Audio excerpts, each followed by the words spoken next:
The meeting agenda is approved. Excuse me, a little fall pollen. Is there a motion to approve the meeting minutes? Chairman Paul. Ms. Rochelle. I move that we approve the meeting minutes for August 5th, 2025. We have a motion by Ms. Rochelle. Is there a second? Second. Motion by Ms. Rochelle, seconded by Ms. Mueller, that we approve the meeting minutes of the August 5th, 2025 meeting. Is there any discussion? Hearing none, we'll call the question. The question's on approval of the minutes. All in favor of the motion say aye. Aye. Opposed, no. The minutes are approved. Moving to new business, the Secretary will please call the first item. Agenda item number PFA 2025-17. This is request for Public Facilities Authority consideration of the supplemental bond resolution in the City of Sandy Springs Public Facilities Authority, presented by General Manager Eden Freeman. Ms. Freeman. Good evening, Mr. Chairman and members of the PFA. This evening, I am pleased to be joined by Jim Woodward, our bond counsel, and David Cheatwood, our financial advisor with First Tryon.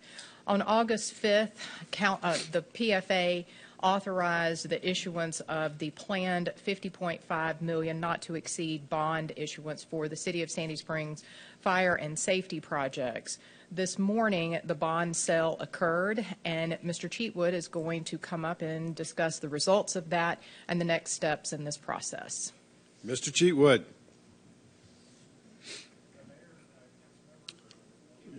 Yeah, we need to turn the mic on. Hello? Yeah. There you go. All right. Well, good evening. Thanks very much for having me here tonight. Good to see you all again. As Ms. Freeman relayed, I'm here to provide you with the results of your bond sale this morning. So at 10:30 this morning, the Public Facilities Authority sold its revenue bonds via a competitive sale. So it was open to all underwriters out there to go and bid on your bonds. We got a total of 13 bids from underwriters to buy your bonds, which is a very good number. We do these very regularly, and getting into double digits is very, very positive. Part of that is due to the size. It was a good size. It was big enough to attract some of the bigger underwriters, but not too big to exclude some of the mid-tier underwriters as well. And then also your credit rating. You had AAA ratings on these bonds, so the highest credit ratings possible, so that appealed to a broad group of underwriters there. You'll see the listing of the different underwriters that bid on this deal, and it's ranked from lowest true interest cost to highest. And the lowest true interest cost is the winner of the deal. And you'll see that Robert W. Baird provided the lowest true interest cost of 4.185%. And so, subject to your approval of this resolution and City Council approval as well later in the evening, these bonds will be awarded to R.W. Baird. As I mentioned, as a part of this process, the city's AAA credit ratings were affirmed, which was great. And then if you look at the next page, just to give you the final set of numbers here, so the goal, the target of this transaction was to generate $50 million into a construction fund that would be used to fund 3 different fire station projects throughout the city. Those projects are listed there at the top. So we targeted a $50 million project fund. In the current market environment, you generate a premium on the bond sale, and so your final par amount of bonds will be $48,965,000. That, coupled with the premium, will provide you enough to cover the project fund deposit of $50 million and pay all the cost of issuance and underwriters discount there. From a repayment structure, we have been running, and this is the case here with the final numbers, level annual debt service, so the same payment each and every year, and this will be right at $2,935,000 per year starting in the current fiscal year, and it's a 30-year repayment term going out to 2055. And again, that final blended interest cost of 4.18%. So that is below all the estimates we've been running to date. It was nice. We caught a little interest rate rally over the last week and a half, and so the timing was pretty much perfect here. So very pleased with the results, and big congratulations to the Public Facilities Authority and the city as well. Happy to answer any questions y'all have. Any questions of our our financial advisor? Yes, Mr. Paulson. Thank you. So I remember when we first financed this building, we had an interest rate, and then we went back a couple years later into the marketplace and refinanced it because the interest rates went down.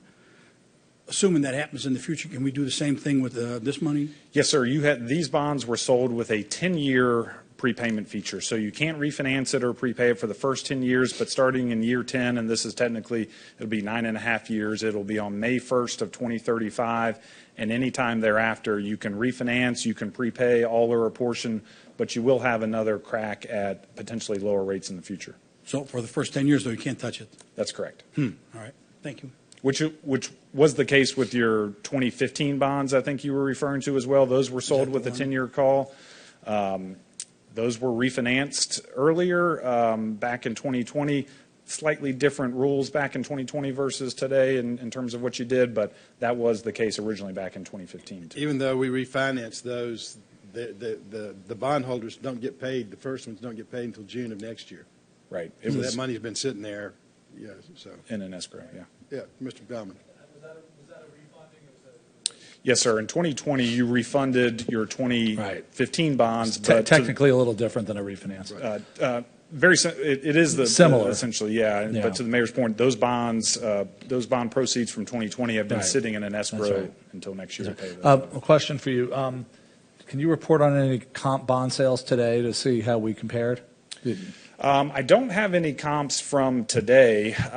We were in the market in the last, it's not quite an apples to apples, but we were in the market with a 20-year general obligation bond for a large county in South Carolina that had AAA credit ratings, and their final interest cost was in the low 4% range. That was That's a 20-year deal, though, right? that was a 20-year deal, so not quite apples to apples. But I don't have any other comps from today that sold to tell you that. I will say over the last week and a half, interest rates in general have gone down about 0.25% just with the rally. So the timing was very good, but I don't have any comps from All right, today. thanks. Sorry. Any other questions? Okay. Great. Thank you. Are we ready? Anything else, Ms. Freeman? We have to adopt this resolution. I understand. I just want to make sure there was no other. No, that's Okay. it. I'm sorry. All right, you've heard the report of the general manager and the financial advisor. What's the desire of the PFA? Chairman Paul, Mr. Paulson. I move approval of agenda item PFA 2025-17, consideration of the supplemental bond resolution of the City of Sandy Springs Public Facilities Authority. We have a motion by Mr. Paulson. Is there a second? Motion by Mr. Paulson, seconded by Mr. DiGiulio, that we approve agenda item PFA 2025-17, a supplemental bond resolution of the City of Sandy Springs Public Facilities Authority. Any discussion? Hearing none, we'll call the question. The question's on agenda item PFA 2025-117, a supplemental bond resolution of the City of Sandy Springs Public Facilities Authority. All in favor of the motion say aye. Aye. Opposed, no. The item is approved. The clerk will please read the next item. Excuse me, this is agenda item number PFA 2025-18, consideration of a resolution approving the substitution of the security for the 2020 escrow fund in connection with the refunding of the Series 2015 bonds. This is presented by General Manager Eden Freeman. Ms. Freeman. Thank you, Mr. Chairman, members of the PFA. This is a complementary action to the action that you just took, but it relates to our older bonds. I'm going to ask Mr. Cheatwood to come back up to the podium as well. We were approached earlier this year by Hilltop Securities, which is a firm that specializes in identifying, I think the best way to describe it is potential cost-saving measures on municipal bonds. And they identified one that they brought to our attention, and of course, we brought it to the attention of First Tryon, and I'm going to ask Mr. Cheatwood to give you an overview of this transaction. Great. Mr. Cheatwood. Thank you again. And so this actually ties into what we were just talking about with the refinancing that closed back in 2020. Those 2020 bonds refinanced your 2015 bonds. The 2015 bonds were not callable until May 1 of 2026. So in 2020, you all set up an escrow. You put money into that escrow and you invested in certain treasury obligations. And that money's been sitting there. It's planned to pay off in May of 26. Hilltop brought an idea to the city and the PFA to say, looking at the different escrow securities in there, and particularly one large treasury obligation that matures at the end of February of 26, they said, given where market conditions are today, you can actually sell that treasury, buy a new one that will invest a little bit longer, closer to the May 1, 26 call date on those, and you can pick up some savings. to the tune of about $1 million is the current estimate. And so this is purely just an opportunity. There's no additional risk or anything associated here. It's simply selling one security that's currently in your escrow, one treasury, and buying another and investing it for another 45 days or so, which still fits within the required timeline. And with that, you pick up about $1 million that can then go back to the city and the PFA. And I think, Ms. Freeman, going back to what you described back at the prior one in August, that was part of your 26 budget information too, right? Or what you budgeted for net debt service on this? We did. Yeah. So it's an opportunity to take advantage of where interest rates are, invest a little bit longer, and free up about $1 million in that escrow. All right, you've heard the report of the general manager. What's the desire of the Public Facilities Authority? Chairman Paul, Mr. Paulson. I move approval of agenda item PFA 2025-18, consideration of a resolution approving the substitution of the security for the 2020 escrow fund in connection with the refunding of the Series 2015 bonds. Have a motion by Mr. Paulson. Is there a second? Motion by Mr. Paulson, seconded by Mr. DiGiulio, that we approve agenda item PFA 2025-18, a resolution approving the substitution of securities for the 2020 escrow fund in connection with the refunding of the Series 2015 bonds. Any discussion? Mr. DiGiulio. Sir, I have a question. I assume what we're doing in here is arbitraging the difference between the two maturity dates. With interest rates coming down, is it going to affect that arbitrage?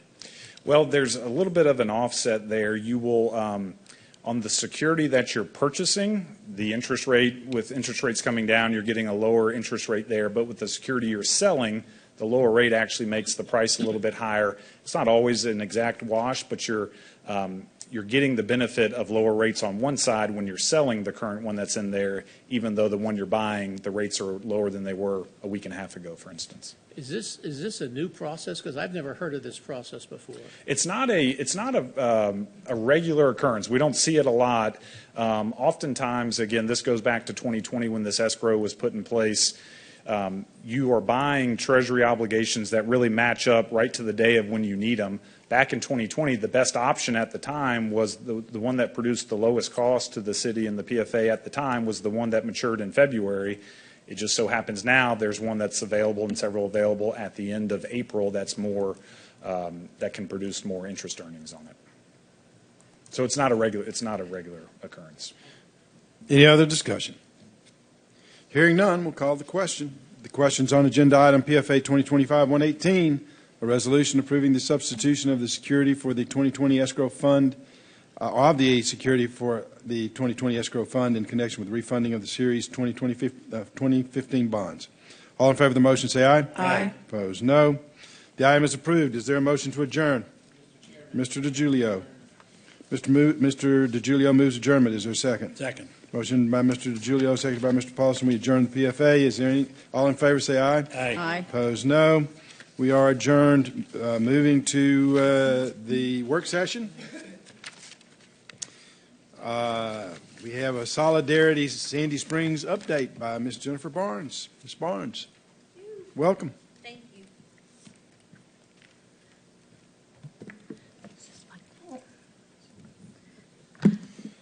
Thank you all for having us. And we come here representing Solidarity Sandy Springs with a big, very big grateful heart for the donation and I guess it's the grant that you all gave us. It was a $25,000 bond grant, and we use that to purchase of our fresh produce.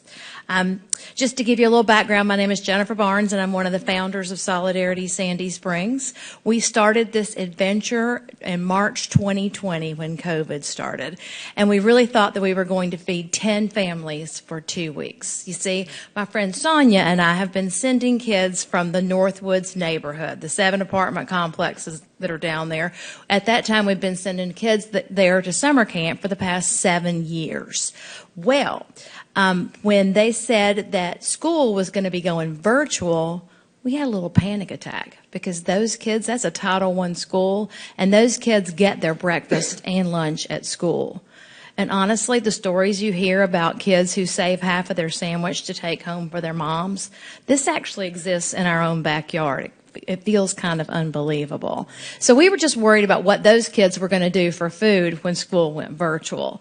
Well, that was 1 week, and within 2 or 3 days, this whole thing had taken on a life of its own. So we set up shop in the Under the Cork Tree restaurant, thanks to Jason Sheets, and we started collecting food. We opened up our first day, March the 27th. We thought we had so much food. We opened the doors. There was already a line, just word of mouth down the street. And we opened the doors, and we fed 60 shoppers, and we ran out of food. And that was one of those days of, we call it mom panic and the snotty cry, because I'll go home and I tell my husband, and he says, oh, but y'all fed 60 people. I'm like, yeah, but we left 30 people standing on the sidewalk. So I will tell you, we had a good 15-minute pity party. We got up. We called everybody we knew. We emailed. We Facebooked. We went shopping. The next day we opened, the people started coming in with food. And I will tell you, it has never made me more proud to be from somewhere than to watch the community turn out like it did. We opened the doors the next day and we fed 105 shoppers. And I like to say, we have never left anyone on the sidewalk. So from that moment, after our moment of scarcity, we put up signs in our original abode, and those have traveled around with us. We have plenty. God and our donors and our community will provide. And we came up with our rally cry: kindness, abundance, and generosity. So we are abundantly grateful for the city's help. So this is where your money goes. We are able to provide between 12 and 15 fresh produce items to our shoppers every day. Down on the bottom is a picture of our new abode, and we are very grateful to the commercial real estate community in Sandy Springs. I think we've hit up most of the major players. We started off at Under the Cork Tree and then moved down to Northwoods Drive, and then we moved back to the Prado. Thank you, North American Development. They were able to provide us the Publix location. Then let's see, where did we go from there? We went to the Jamestown property with Catch Air. Thank you, Jamestown. We went back to the Prado, to the Peter Glenn, and we have made our way around from the church. We are now in our 7th location. We like to call it, we follow the free. And we are very thankful to Regency Partners now, who has given us the old, I'm sorry if you used to go to the lawnmower repair shop, but we're serving food out of there now. The bottom picture. What else? The next thing that we've done, I don't know if you all know it. Well, we did a little field trip, and we went to the Dorothy Benson Center just to see what they had going on. This was like 3 years ago. And the Benson Center was providing a service. It was the HUD Farmers program, and for $50, the farmers would bring a box of food, and the seniors would sign up for it.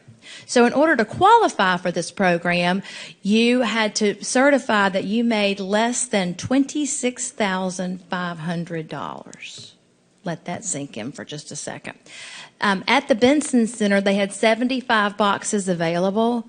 They had a sign up for 125 people. So there were that many people that were that interested in the food.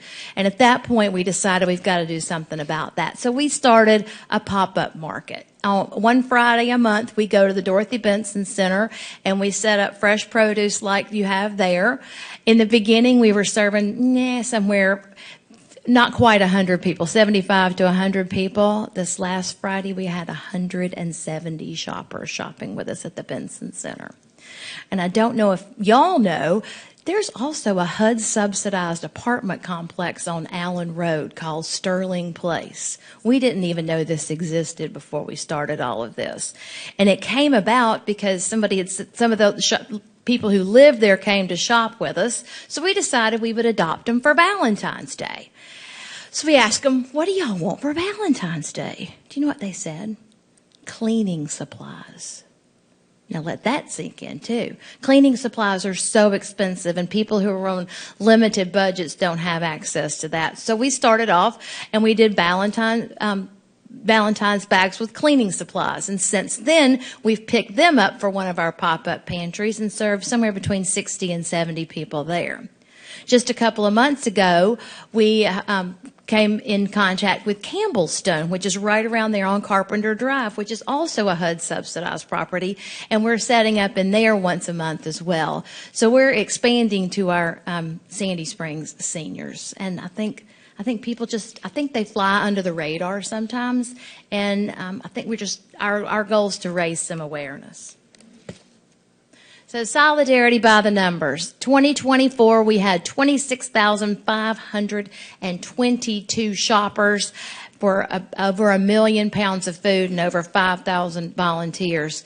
This time, year to date, we've had 22,762 shoppers. 75% of those are actually from the Sandy Springs area. We started off our food pantry not limiting that, but based on the last place that we live, we kind of had to cut back because of parking. We need to stay good neighbors. So last month we had 120 new shoppers. People come in and shop with us. They walk out with somewhere between 45 and 60 pounds of food. We're open 3 days a week on Tuesdays, Thursdays, and Saturdays from 8:30 to 11:30. And we added up the retail value of the food that they are walking out the door with, and it's over $200. So I think in the beginning we were actually keeping people from going hungry. But I think right now we're just a good safety net for people. They don't have to decide if they're going to pay their rent or pay their utilities or, heaven forbid, something happens to their car. They don't have to decide between that and feeding their family. And the other part of it is we've realized when we come into the community, there's some health things that are going on. There's a high rate of high blood pressure and high blood sugar.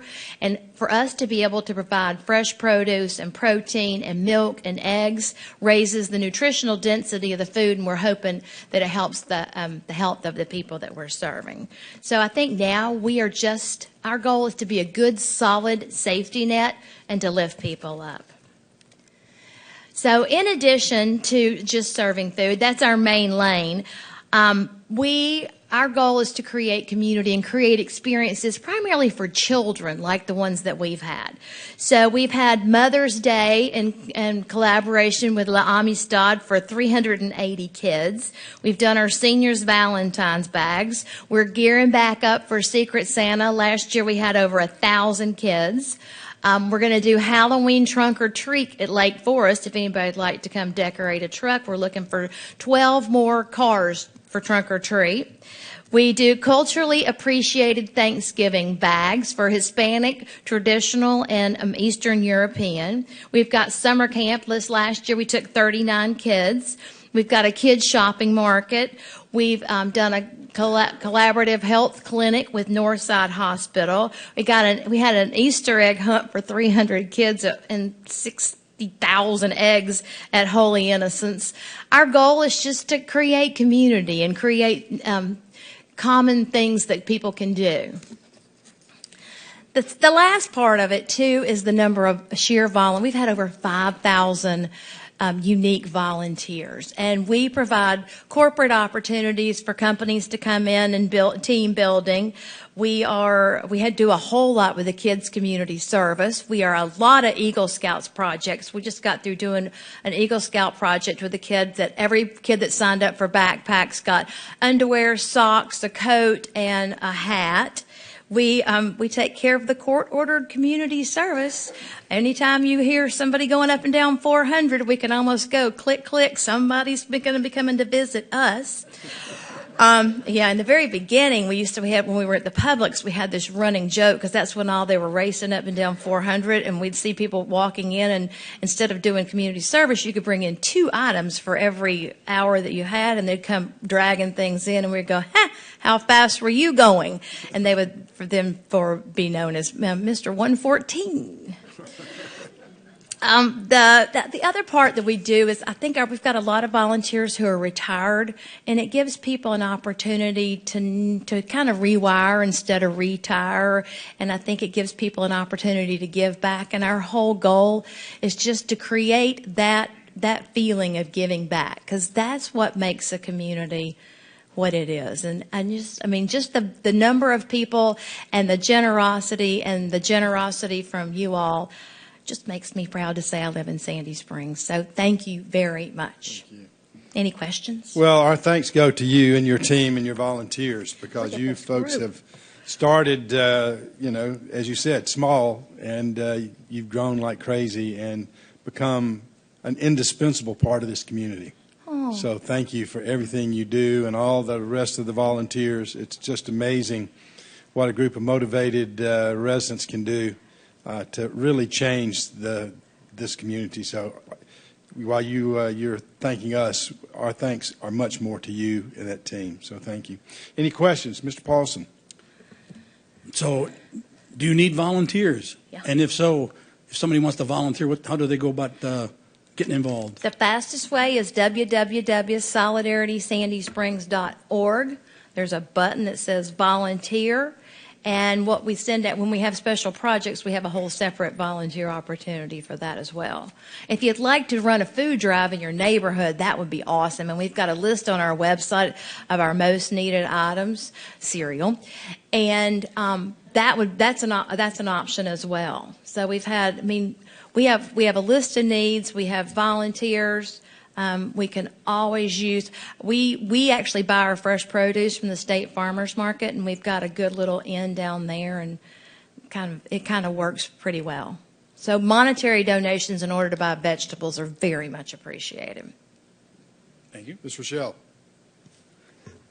So I just want to say how grateful we all are to have you in Sandy Springs. You and all of you, thank you for your volunteerism and giving people the opportunity to volunteer. You mentioned that, and it's great. People are always looking, and you give them a great reason to do that. And our city is just stronger and kinder because of you, and we appreciate it. Oh, thank you very much. Anybody else? All right. Ms. Barnes, thank you so Thank much. you all. Thank you.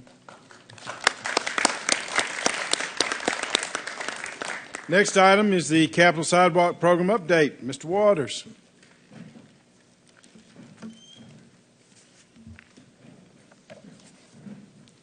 Good evening, Mayor and Council.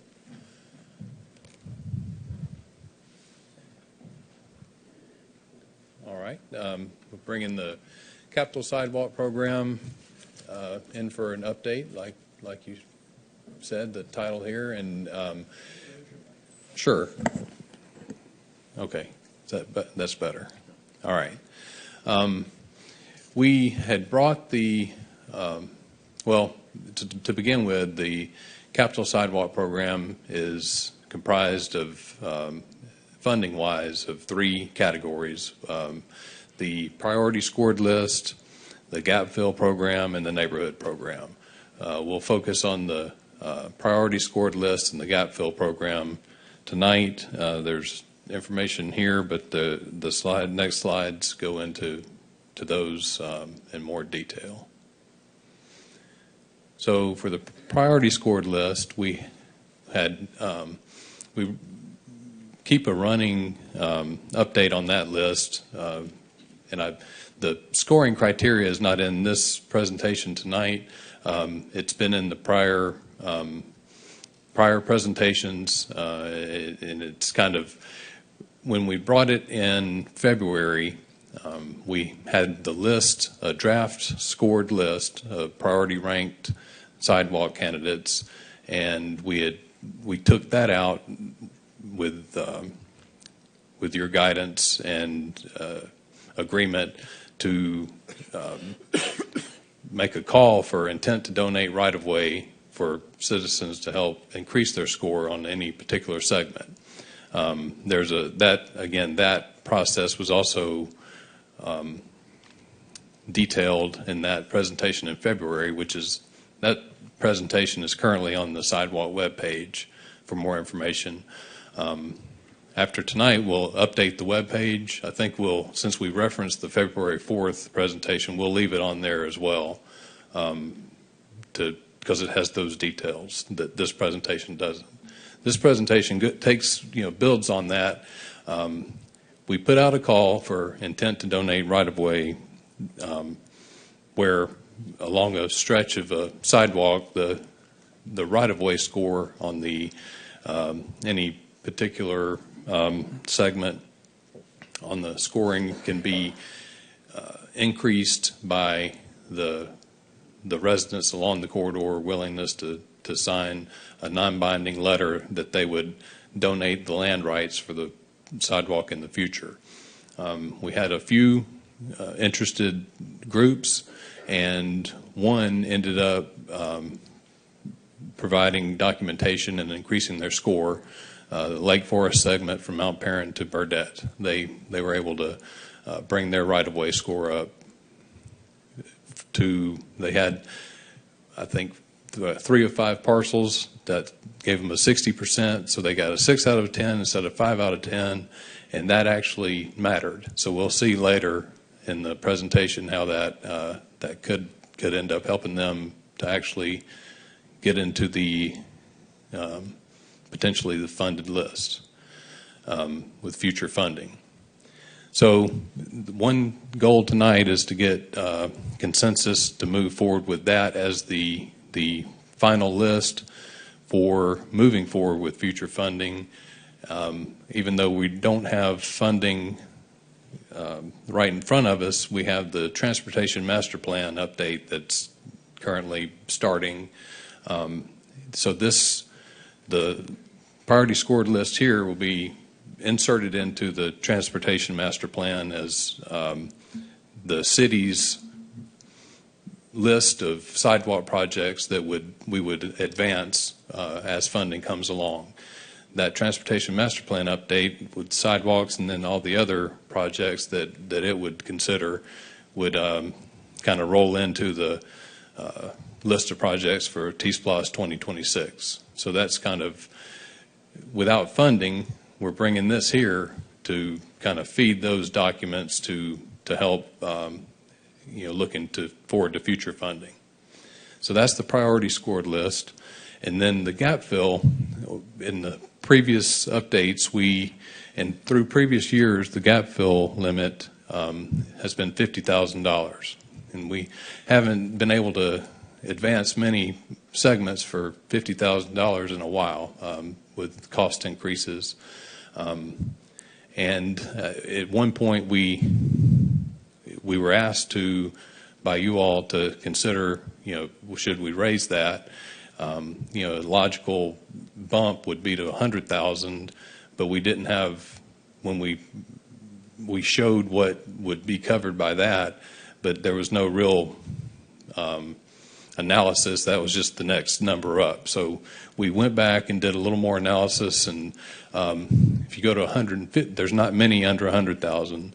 If you go to 150,000, there's only, I think, 3 now or in the recent past, and 200,000 seems to be a good place to land potentially. Again, with your consensus and guidance, and there's more information on those 6 candidates that would be under 200,000 each. They total 888,000, and it just happens that the available funding in the T6000 Capital Sidewalk Program budget that we've been carrying as contingency. We've been using T-SPLOST funding to advance sidewalks. We had approximately $1 million in the Capital Sidewalk Program that we've used for miscellaneous things, but not for new projects for several years. We could advance those 6 with that existing funding if we were, given the go-ahead to do that. So that's an option. It's not something that we, we're looking to come out of this, but those numbers kind of match if we got guidance to proceed with that. So this slide is the kind of a graphical representation of where the priority candidate projects are geographically around the city, and it's hard to see here, but it'll be on the website. You can zoom in and see the numbers, and they're corresponding to the candidates that are on the table on the slides that come after here. Can I stop and ask a Sure. question? Yes. John, Mr. Paulson, do you remember when we were doing double takes at $150 a linear square foot? Do you see the number here? Running foot. Isn't it a running foot? Running foot. Are we really saying $750 a running foot? I know it's curb and gutter, right of way and everything, but Marty, are we really at $750? Is that That's not our in the ground cost. That's a kind of a budget number for if we were going to program building this out for many years. right? So it's kind of it's got a lot of contingency built into that number. But I just want to let this land. sure, it's a big number, and that also includes not only curb and gutter. It includes Right of way. portions of them have right of way. Portions of them have lighting. So we things like can that. tell the community that to build that 108 more miles over the next decade or two, I'm just No, that pausing. You're the messenger. right.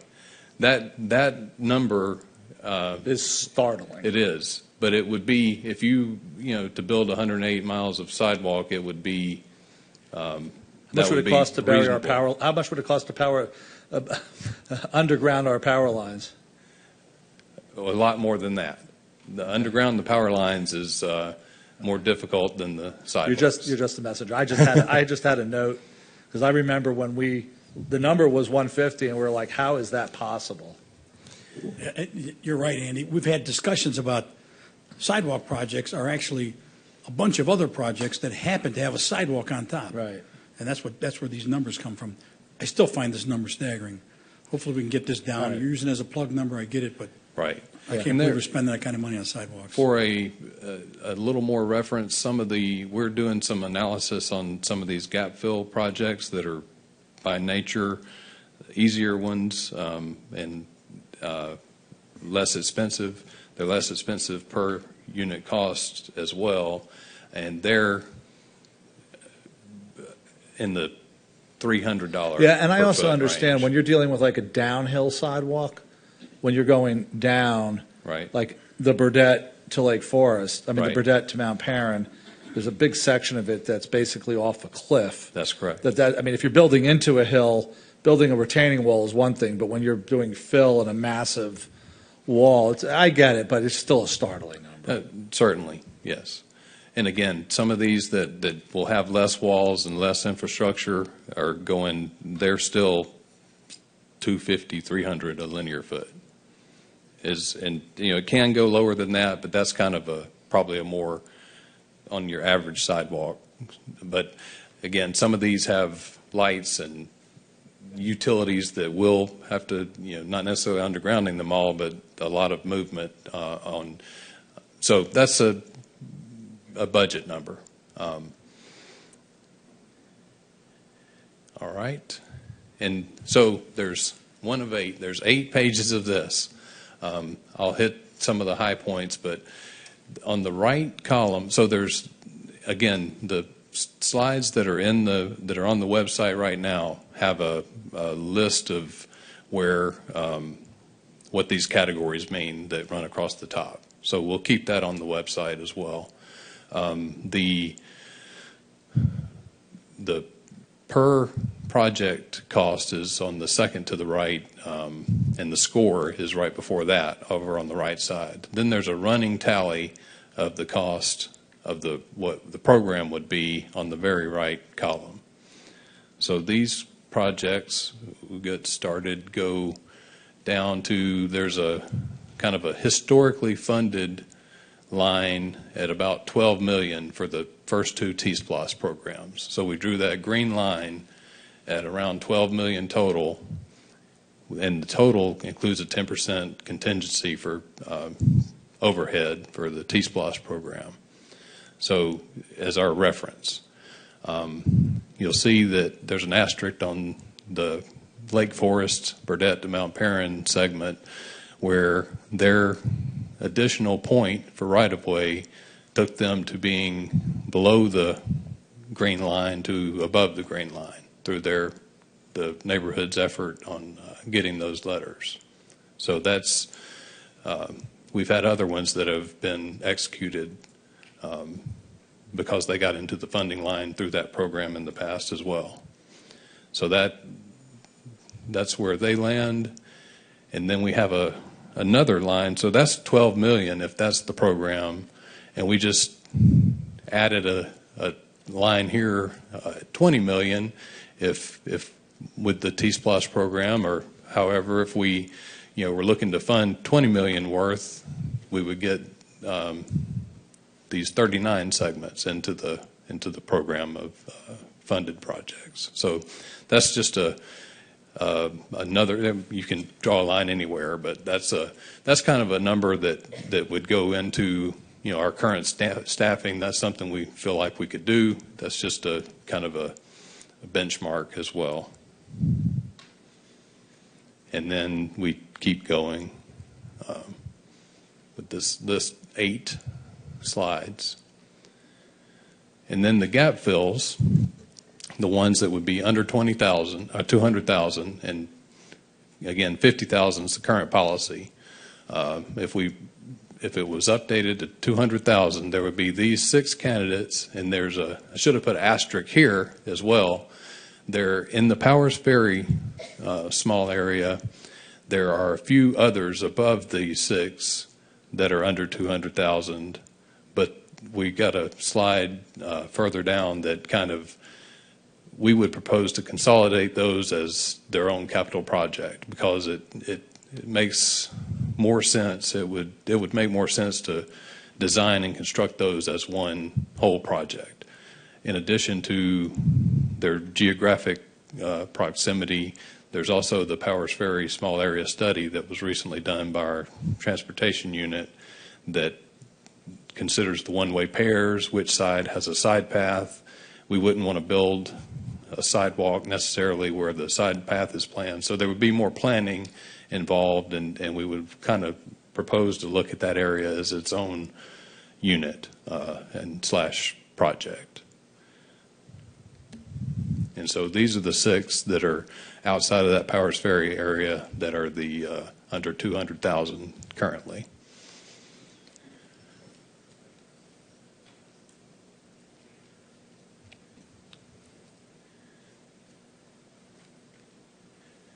And then this is these are the projects that are inside that Powers Ferry blockout. The blue coded ones are within the 12 million funded as well. So if we were going to, so part of the logic there is if they were going to get funded by the T-Splosh program, assuming that moves forward and that there's a $12 million, or the next 2, the green, would be inside the 20 million.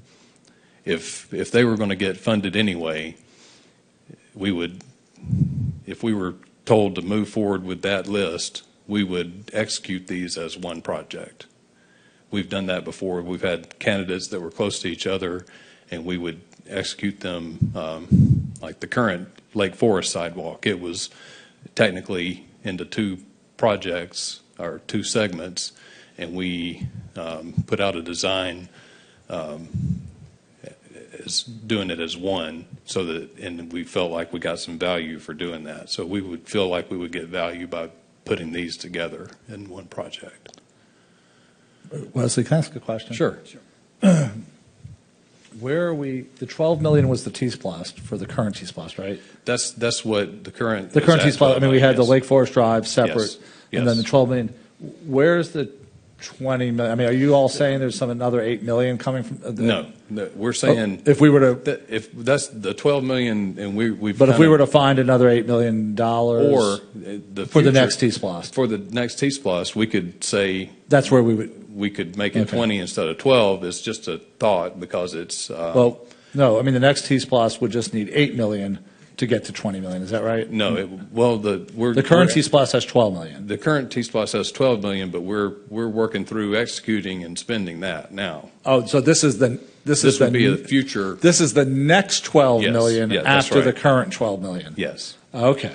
That's And what I the- wanted to know. And the only reason we use 12 million is because that's what we used Right, before. right. It could be anything. So everything, none of this is under the current none of That's this has correct. money. That's right. All of this is for the next 12 or 20 million dollars, which either comes from our general budget or the next T-Splosh, which is coming up in 1 year, right. Yeah. Okay. And that's kind of where we want to get this kind of either consensus on it tonight or with any changes before too long to get it into the master plan to be in the list for voters to see what would be available for the funding. Mr. Waters, can you Yes, go sir. back a slide Sure. or two? I saw North River was on the list, that North River Drive gap fill Yes, sir. is, I'm going to go back one more. Where exactly is that on North River? It's close to Roswell Road. It's if close you to Dunwoody Place. or Dunwoody Place, It's at right? the- It's it's at- Now, Dunwoody Place. GDOT has a new plan for that area.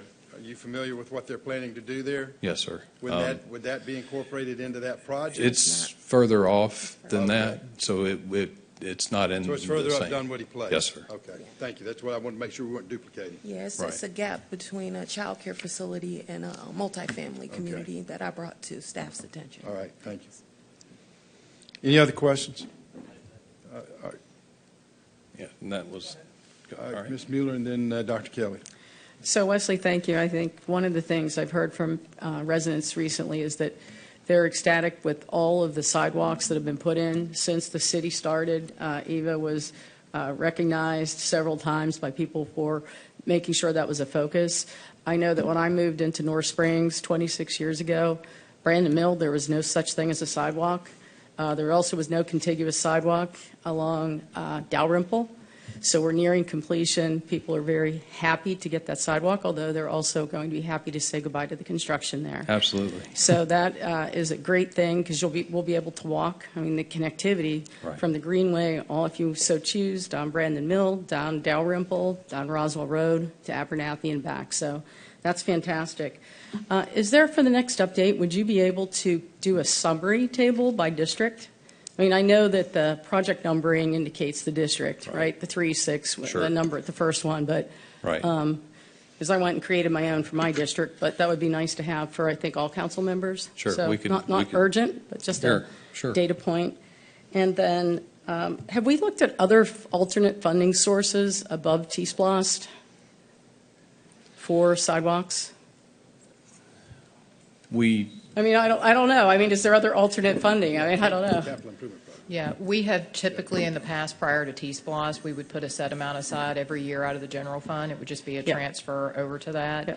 But then with the advent of T-Splosh, it was natural to Yeah. move that into there. Yeah, I meant external, not city, No. like grants or something through organizations that would help with that. 'Cause There I might be understand some moving it. streetscape improvement for major corridors, which we've been very successful along Roswell Road over the years of using CDBG dollars to do that. But in neighborhoods, it's typically very, very difficult to find grant dollars, if impossible.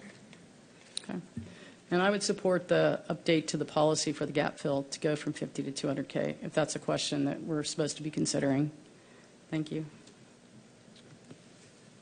Dr. Kelly. Yep. All right. So yeah, this is the slide I wanted us to start on. So I have a problem. And I've talked about it for a while, but I've gathered a bit of a consensus around the district. In 2002, 2003, 2004, and 2005, that's a serious stretch right there. That's a serious stretch. Thousands of families, a 2-lane road.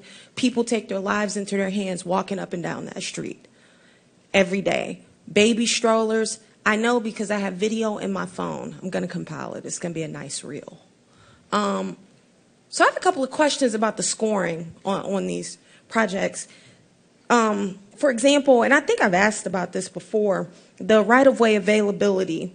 Out of 10, let's see, they appear to be scored at a 3. And this is mostly, a lot of these are but multifamily communities. That's Are we correct. saying that the apartments have no interest in giving us or helping with the right-of-way? Well, we haven't asked these particular departments, but historically, they are not able to donate. They, historically, any commercial type property or that has a multi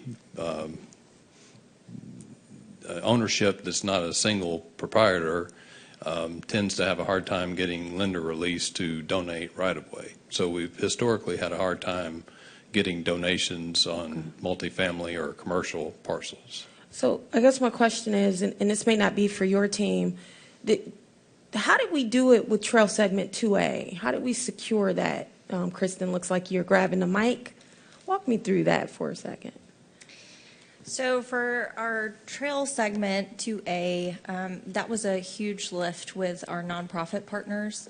So both the Path Foundation and the Sandy Springs Conservancy took the lead there in working with all of the property owners in coordinating that. And it was a huge lift to convince the apartment complex to donate that right of way. And it took a lot of effort on behalf of those two nonprofit organizations. Okay, so the issue is effort and coordination. Okay, got it. Yes, so if there's time, I'd like to work toward that in some way. Y'all can help me with the timeline, but I know that there's an appetite for this, and it's a huge benefit to those communities on that stretch, and it would get higher than a 3 if it were pursued.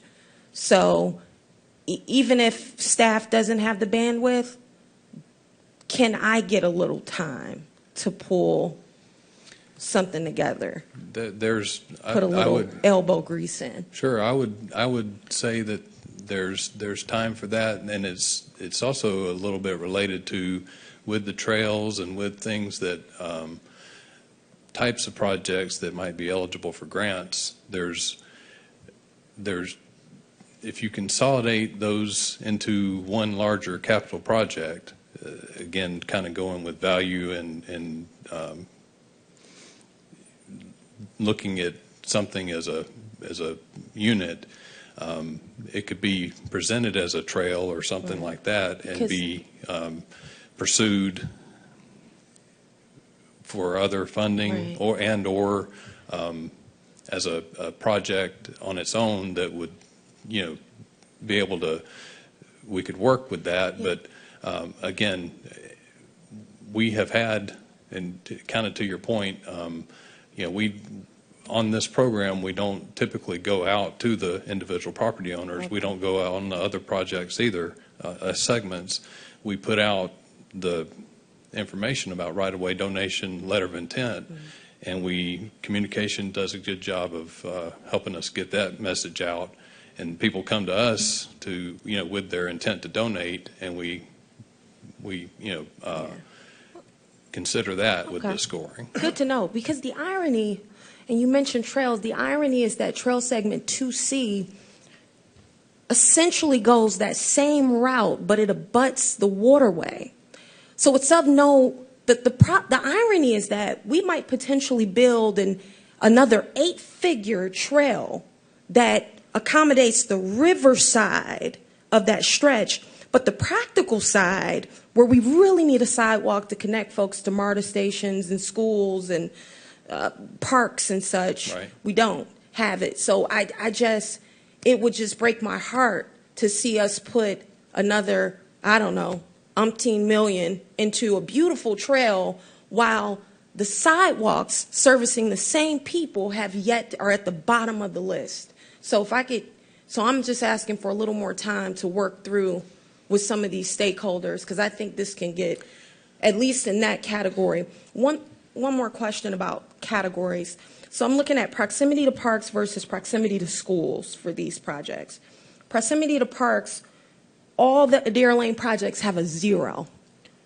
Even though they are walking distance, I'll ask you, proximity to parks, does that not have any proximity to Morgan Falls? It does, but it's not close enough. I don't have the numbers in front of me, but I can get those to you. There's a tiered level of within a certain distance. It gets a 1, 2, 3. Down Morgan Falls is a pretty far walk from there. Okay. So it's further away than what the criteria allows for, but I can get you those numbers. Okay. And it is walking distance from our athletic complex, though. I mean, it's closer to that. There's pedestrians. I think the idea there is wasn't considered as a public park. Okay. That could be Fair. That could be discussed because it is a sports facility, but that's the criteria as currently set up is for public parks. And to your point a little bit more, we've kind of filtered out some of the larger capital type projects that maybe side paths and things like that from this priority scored list. It may be that the run along Adair Lane it doesn't exactly fit the scope of this program in a way, but then to your point, there's a lot of these people that could use it would be able to go along the road where it's needed. So we're kind of inside the criteria that we're using. That's the score that comes out, but there's no doubt there's a need and would be used. All right. Would you say that the proximity to parks criteria and the proximity to schools criteria are at least similar, like the metric? They're similar, yes. Okay, because I mean, from what I'm seeing, for example, 8060 Adair Lane is about the same amount of distance from Ice Springs Elementary to Morgan Falls. I mean, it's kind of, just from what I'm seeing, just preliminarily looking at Google. So I'm just interested in how, for one criteria, it gets a 4 out of 5, and the other one, just a 0. Well, we can, even on that particular one, we can go through and get you that analysis. Okay. And I'll stop there. I just really wanted to buy myself some time, so thank you. Thank you. Mayor. Mr. Bowman.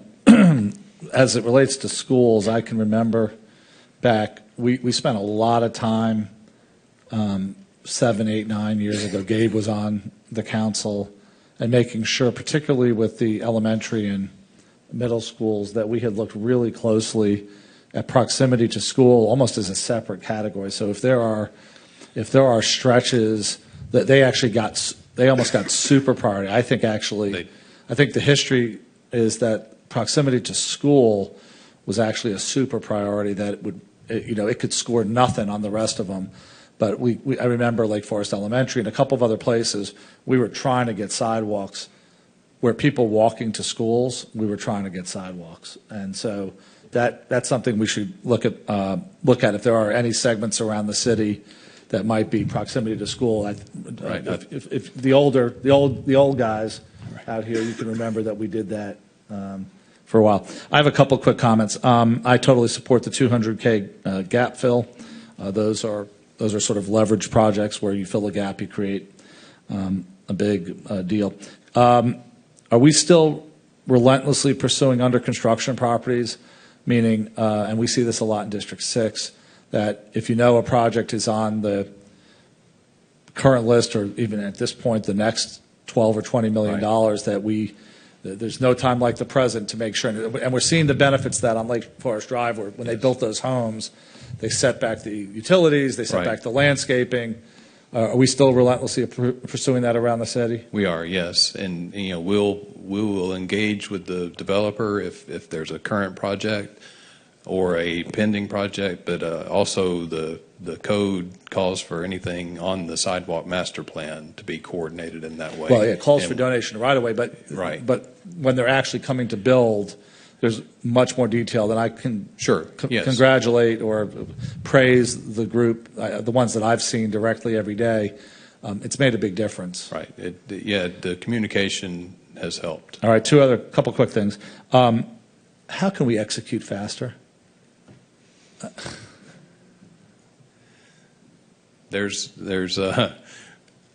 mean, is it money? I mean, is it coordination?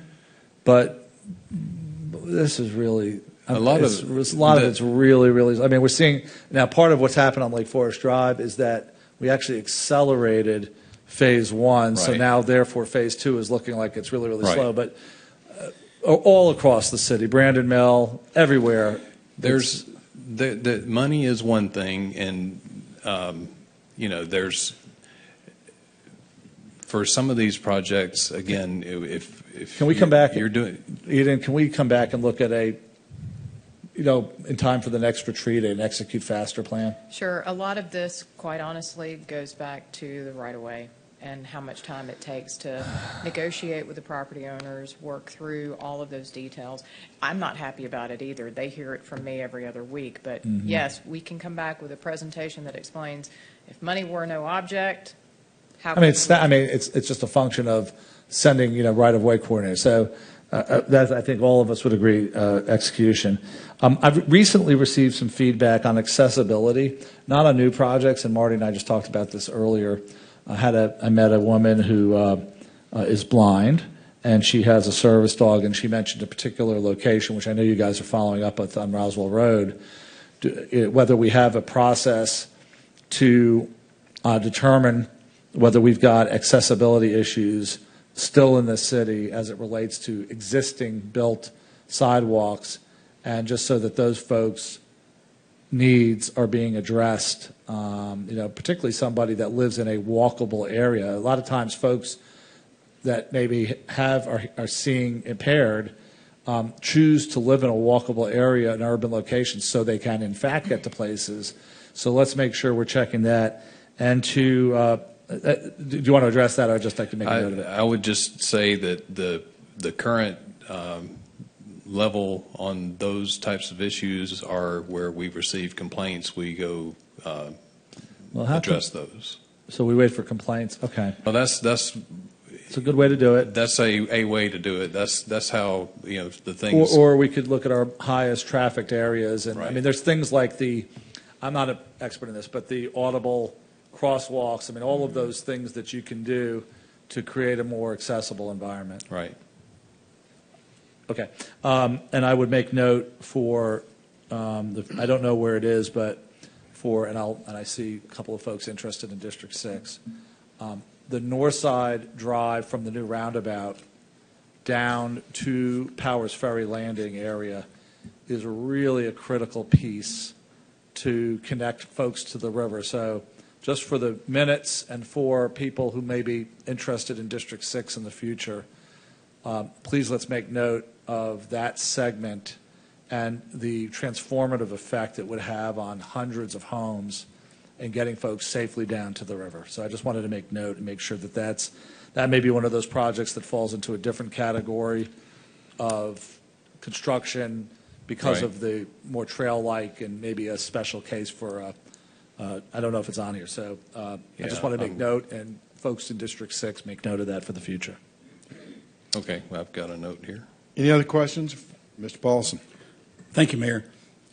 Thank you. This is an incredibly complex project because we have such a big city, sidewalks all over the place, and lack of sidewalks all over. I'm going to limit this to 3 conversations. One is, I think these gap fill projects are good ones to have. I've got one here that is the darndest one. It's called Dunwoody Road, and Dunwoody came up Dunwoody Road Right. and redid that whole sidewalk. Fantastic area. I got to the Sandy Springs City line, and they stopped. From the Sandy Springs City line to Spalding Drive, there is 200 feet, 300 feet, something like Right. that, okay? Yes, sir. It's not a big one. In fact, at one point, there was discussion about, can we get the Dunwoody contractor to just add 200 feet of sidewalk onto his project? And because it's DeKalb, it's Dunwoody, it wasn't Sandy Springs. I get it, that was hard to Right. do. But this is a gap fill project that I think is needed. People walk that way all the time, and it doesn't look good that the only area that doesn't have a sidewalk is this 200-foot stretch that just got caught up between got caught here, all right? So I'm glad it's on here. Let's make sure we take care of it. I'm in favor of the 200,000. Stuff just costs more than it used to cost, okay?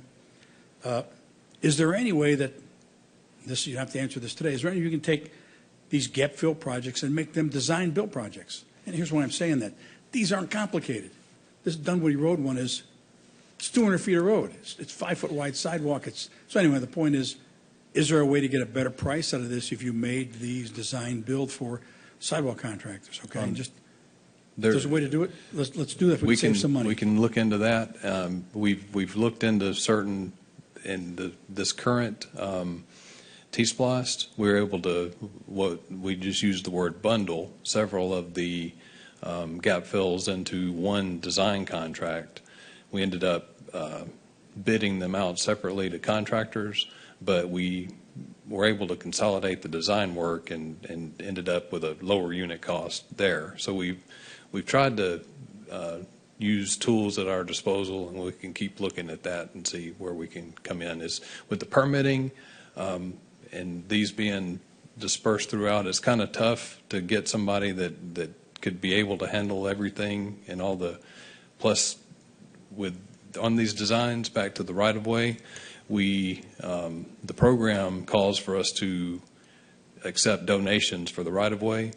The consultants that would normally help with these projects, they're set up to purchase the right-of-way, and that does become something that that can help kind of slow things down, but there's a few obstacles in the way of just doing a true design build, and those are a couple of them. But we've tried to bundle them together, and we tried with construction, and we'll try that again. Especially, and that's kind of the idea of this Powers Ferry area. Some of these would be under 200,000 alone. So we're going to, we'll do the things that in our current toolbox, and we'll keep looking for other opportunities. Well, again, some of these are just so simple.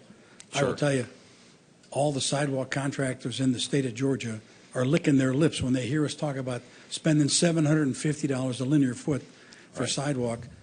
The concrete for that linear foot costs about $30, $20, okay? There's a current contractor. I know there's way more to it than that, but anyway. So thanks for the Dunwoody Road. The idea of trying to save money on some of these simple projects, I'd like us to consider that. And then the other part of this is, if we were a city and a rural city just didn't have a lot of money, how would they approach these sidewalks? Because I promise you, a little bitty town in South Georgia, they're not spending $750 a linear foot for sidewalks. They look at these things differently, and I guess my challenge to staff is there any way to look at these things differently? One example I talked about once was, can we have a classification called temporary sidewalk? And a temporary sidewalk means this is the least expensive way to build a sidewalk, and if you have to go into that area, you can tear that sidewalk up, build it, and rebuild it again for 10% of the cost that we're sometimes spending on some of these. My point is there another way to do some of these sidewalks that we make it simple? Maybe we just don't do everything we need to do, knowing that if we have to go back in that area, we'll tear the sidewalk up, but we saved a bunch of money on the front end, and we don't have to go back in there for 10 years to fix a pipe. That's money we've saved. Right. We'll just spend it. Okay. So anyway, I'm trying to figure out how do we look at this from another view, and we don't need an answer today. Sure, folks, but I understand. I'm just telling you, there's so much money, and the staggering cost for sidewalks. There's got to be a better way to do this for what I consider to be simple sidewalks. And I know, Marty, you don't like the term simple sidewalks, so none of them are simple. But anyway, that's just an open challenge to you guys. There's got to be another way to look at these things, guys. There's got to be. So that's my preaching for the night. All right. Sir, Mayor and Council, if we could, we would like to ask if on the proposal for the gap fill segments, the $200,000 limit and the recommended candidate projects for those. Any objection? We would like to get your consensus on that this evening if we could. Any objection? No. So ordered. Go. Thank you. How long will it take us to get those done since you have our approval? I'll let the master handle that. So now I have to commit to a timeline, right? For the similar projects that we had on T-Splosh 2021, we had them, I'm going through the math, within a year and a half, we had most of those done. So 6 projects would take a year and a half? It could go faster than that, but we have to get the right-of-way. Hardly any of them are just right-of-way free. That's why they're not $50,000.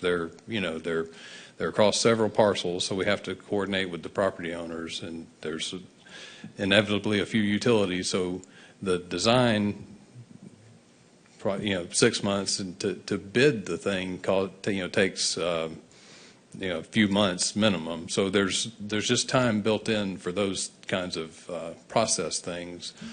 We can get help. We've got help from purchasing on, accelerating some of those things. But so I'm giving you, I think, probably a little conservative year and a half as what I would commit to, but we could certainly work to do it faster. Yeah. Dan, building sidewalks, is that something that's covered under eminent domain? Yeah, it's public use. It is. And how about permitting? Do we have, you mentioned permitting.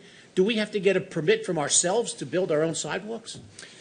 I mean, that doesn't make any sense. Technically, we don't, but as part of our process, we do it for. Well, wait a minute. If technically we don't, why do we do it? It just delays things. We do it for visibility, because we are The sidewalk's going to be visible. Right. If we deviate from any code that would increase the price and increase the time it would take to build it to the full section, we document a deviation from the code. So we do a permitting process to fill out that documentation. And we haven't been able to exercise, the type of project would give us eminent domain, but requesting donations, we can't exercise that with this program, because eminent domain requires that you offer to pay for the property first. So that's kind of a challenge we have with the program. Dan, is there a way to shortcut this? Well, one point I would make to you is that as a practice, this council has been hesitant to use eminent domain in residential neighborhoods. You can count on two hands the number of times you used eminent domain, and this is for roadways. It's not something that you have been ready to do, quite frankly. Ms. Rochelle. I just wonder, how often do we need to use eminent domain to get the sidewalks? If we start with donation and then we offer to pay, then... Well, I think Wesley was about to give you the process. If you use eminent domain, there are steps you have to take prior to the use of eminent domain. Before those steps are taken, I think we have been dealing with a policy from the council that you try not to use eminent domain in a residential neighborhood. And keep in mind, too, that I'm telling you, I'm not being funny or facetious, but a sidewalk is a running project. And if it's 200 feet long or 300 yards long, all it takes is 3 people midway, and you don't have a sidewalk. And then you got to go through the eminent domain to do it. And again, that policy does slow down the project, and it moves the project to another area where people will give the right-of-way. I want to talk about Dunwoody Road, like John was talking about, because I met Marty over there probably years ago and looked at that. And I never understood why we didn't work with Dunwoody on that. Do we ever, if we have the opportunity, do we try to work with another city? We do. We have worked with the City of Atlanta on Dudley Lane. We entered into an intergovernmental agreement for us to finish from the city limit down to Chastain Park, and we invoiced. We designed it. We permitted it within Atlanta. We constructed it or hired the contractor. The City of Atlanta entered into the agreement when we were given the opportunity. City of Dunwoody, in this case, offered to design and build it for us. We would have had to enter into the intergovernmental agreement and agreed to pay the amount. During that time, we didn't have the funding to back up that agreement, so we didn't end up proceeding because the funding was not there or imminent. So we didn't, and it was higher than the funding on the sidewalk program, gap fill, to be able to work it there. If it were today and we have the 200,000, it's under 200,000, we could proceed with the IGA with Dunwoody and we could have got it done. So that's kind of again, working through the processes, we did have that discussion, and we didn't have the funding available to Do you remember if you proceed. came to us and asked us for additional money? We discussed it through staff briefings,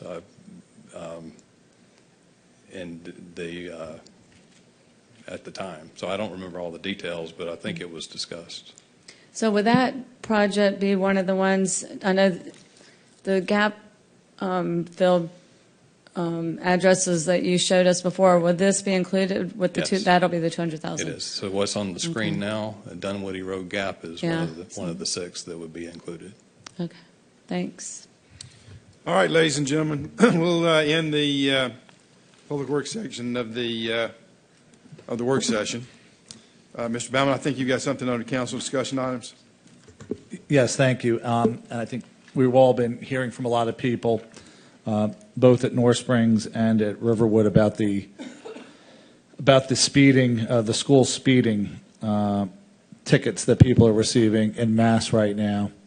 And just wanted to see if we can talk about this publicly.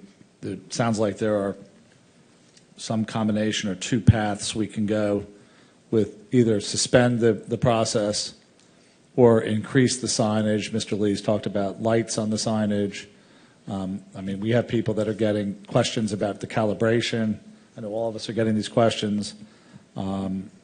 Folks that are swear they're not speeding, and it's a tricky situation because the goal of this is completely worthy, and they're speeding everywhere. The analogy, though, I've been sort of thinking about it, is if you have a classroom, and we talked about this earlier, 15 students all get the question wrong, maybe you have a teaching problem. So we've got so many people receiving these tickets right now. Eden, I know you've been looking at options. One thing I had asked about was whether we could return to multiple warnings, $5 tickets, $10 tickets, so that when somebody, by the time they've gotten their 5th or 6th ticket, 4th ticket, 3rd ticket, there's less to complain about. But where do we stand on this? And we have the whole body here who's getting different inputs from folks. Sooner rather than later, we don't have another meeting for several weeks. So is there something, what are our options, and maybe can we look at So I can give finding you some consensus? Yes, I can give you some updated information. As of Friday, a total of 2,274 citations have been issued. Of those, 1,736 citations occurred when the signs were flashing to indicate that the speed limit was reduced to 25 miles per hour. So that's 76% of the tickets that were issued. And that's during the time period of 7:20 to 8:20 a.m. and 3:30 to 4:30 p.m. Furthermore, they have to be traveling 10 miles above the posted speed limit. So if they received a ticket during that time period, they were going 35 or higher. Our police department conducts a quality control check before signing off on the issuance of any of these citations that are issued. That means that an officer reviews the footage and makes sure that it is only issuing the citation to the vehicle that the tag is clearly captured in the frame. So if there are 2 cars that make it through, they don't issue that one. They only issue it where it is one and is clearly visible. Furthermore, during the period when the lights were not flashing but school is in session, the signs are active and they are issuing tickets citing at 35, but again, only for vehicles going 45 or higher. And there were 538 citations that were issued then. So that's 23%. We have also issued 609 warnings that were issued before enforcement began, 500 during the flashing period, and 109 during regular hours. This program is very closely regulated by the General Assembly, and we do anticipate there is going to be some changes during the upcoming General Assembly. 2 options have been discussed. I'm sure the mayor can weigh in on these from the last session, but these are 2 bills that will carry forward into the next session. One of them does away with them completely. You will not be able to have them anywhere. The other bill changes how they are being collected, and all of the funds would have to be used, and obviously we're not in this to make money off of it, because we're not. It would have to be dedicated to school safety programs. So in essence, it would be money that goes to the school system. We have looked at, can we change the hours of enforcement? State law does not allow us to change the hours of enforcement. We have looked at, can we put additional signage up? So that would mean a little further back on Dalrymple or Hurds Ferry, for example, because we only have 2 sets of cameras in the city. We have 1 set on Dalrymple that is near North Springs High School, and 1 set on Hurds Ferry that is near Hurds Ferry Elementary School. We can add additional signage that says speed enforced, cameras ahead, and we can have that done within 2 to 3 weeks. Or if council would like to discontinue the program, the agreement with Red Speed allows us to terminate with 60 days notice. That agreement is already going to terminate next year anyway, because that is the date in the original agreement. And if you all will recall, there was a delay having these installed because of the intergovernmental agreement that had to be worked out with Fulton County Schools. So we actually didn't install these until last year, and they didn't get turned on until last year.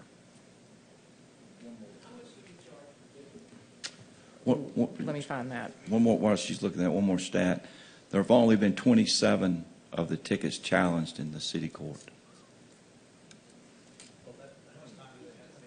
I've got 27 emails from people that are ready to challenge coming up. So, I mean, is there a lag to that? I mean, because it seems like all of a sudden we're getting tons of emails on these. School just went back into session.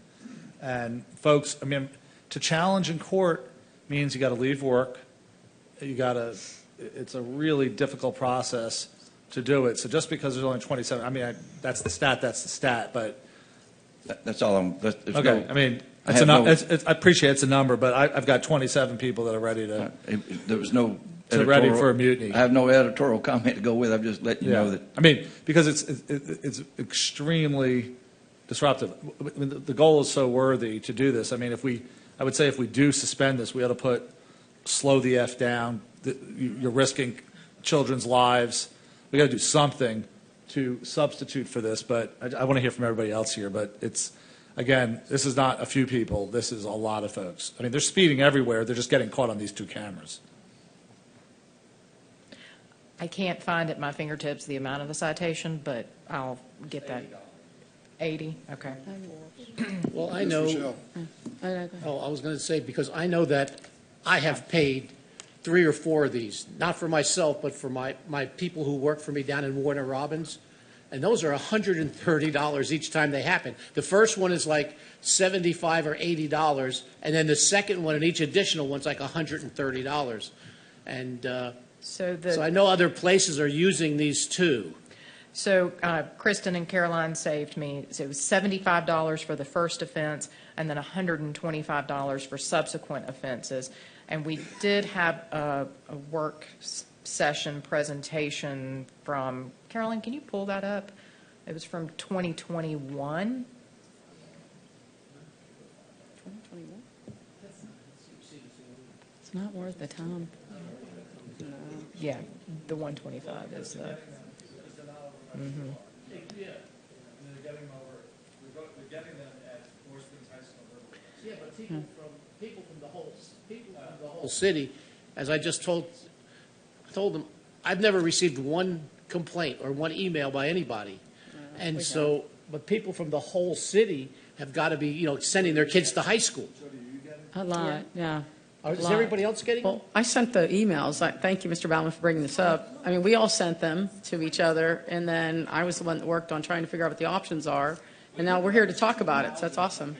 Yeah, I've seen the emails that have gone back and forth to Eden, but I haven't seen. I have not received a single email from a constituent. We're gonna have to make sure that we're talking in order here, not talking over each other. Mr. DiGiulio has the floor. Are you done? Yeah, I'm done. I just wanted to make that. All right, then point. Ms. Mueller. So, no, I think Ms. Rochelle was next. Sorry. Go ahead. Okay. So I think that there are 2 things with several of us, I think, who have students that do go to the schools. We've gotten the emails, Tibby, and we've gotten emails from residents, And the confusion for many of them is because people think that they are going to get a ticket potentially if the lights are flashing. They're unaware that the cameras are enforced all during the school day while it's in session.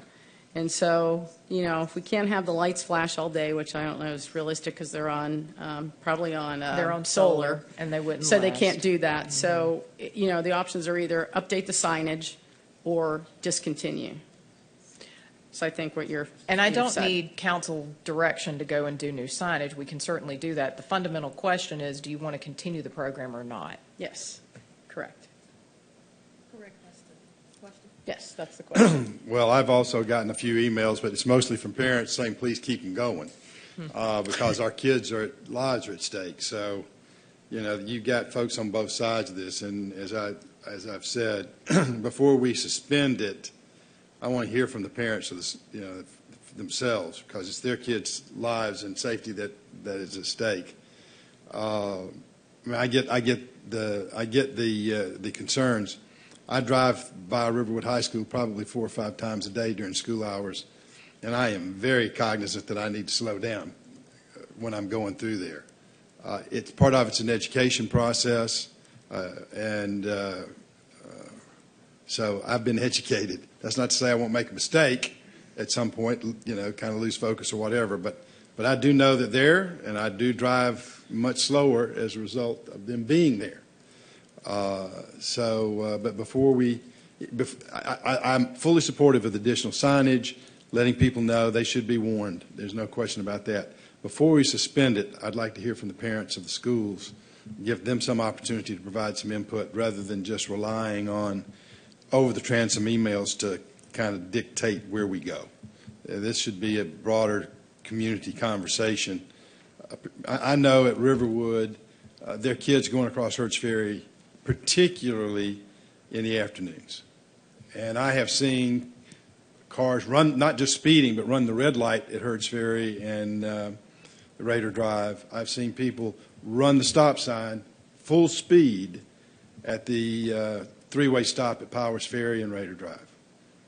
So there is a lot of excessive speed and just simply not paying attention to the traffic signals that already exist that just maintain the normal flow of traffic. Again, I want to hear from parents on this. Can we? Oh, go ahead, Jody. Sure. Yeah, Miss Rochelle. So my question, on Dalrymple, you said we only give tickets, or you said we only give tickets during certain times, right? At all hours that school is in session, but it is enforced at 2 different speed limits. One is the hour before and the hour after school, and that is enforced at the lower limit that's posted at 25, but you can only issue a ticket if they're going 35 or higher.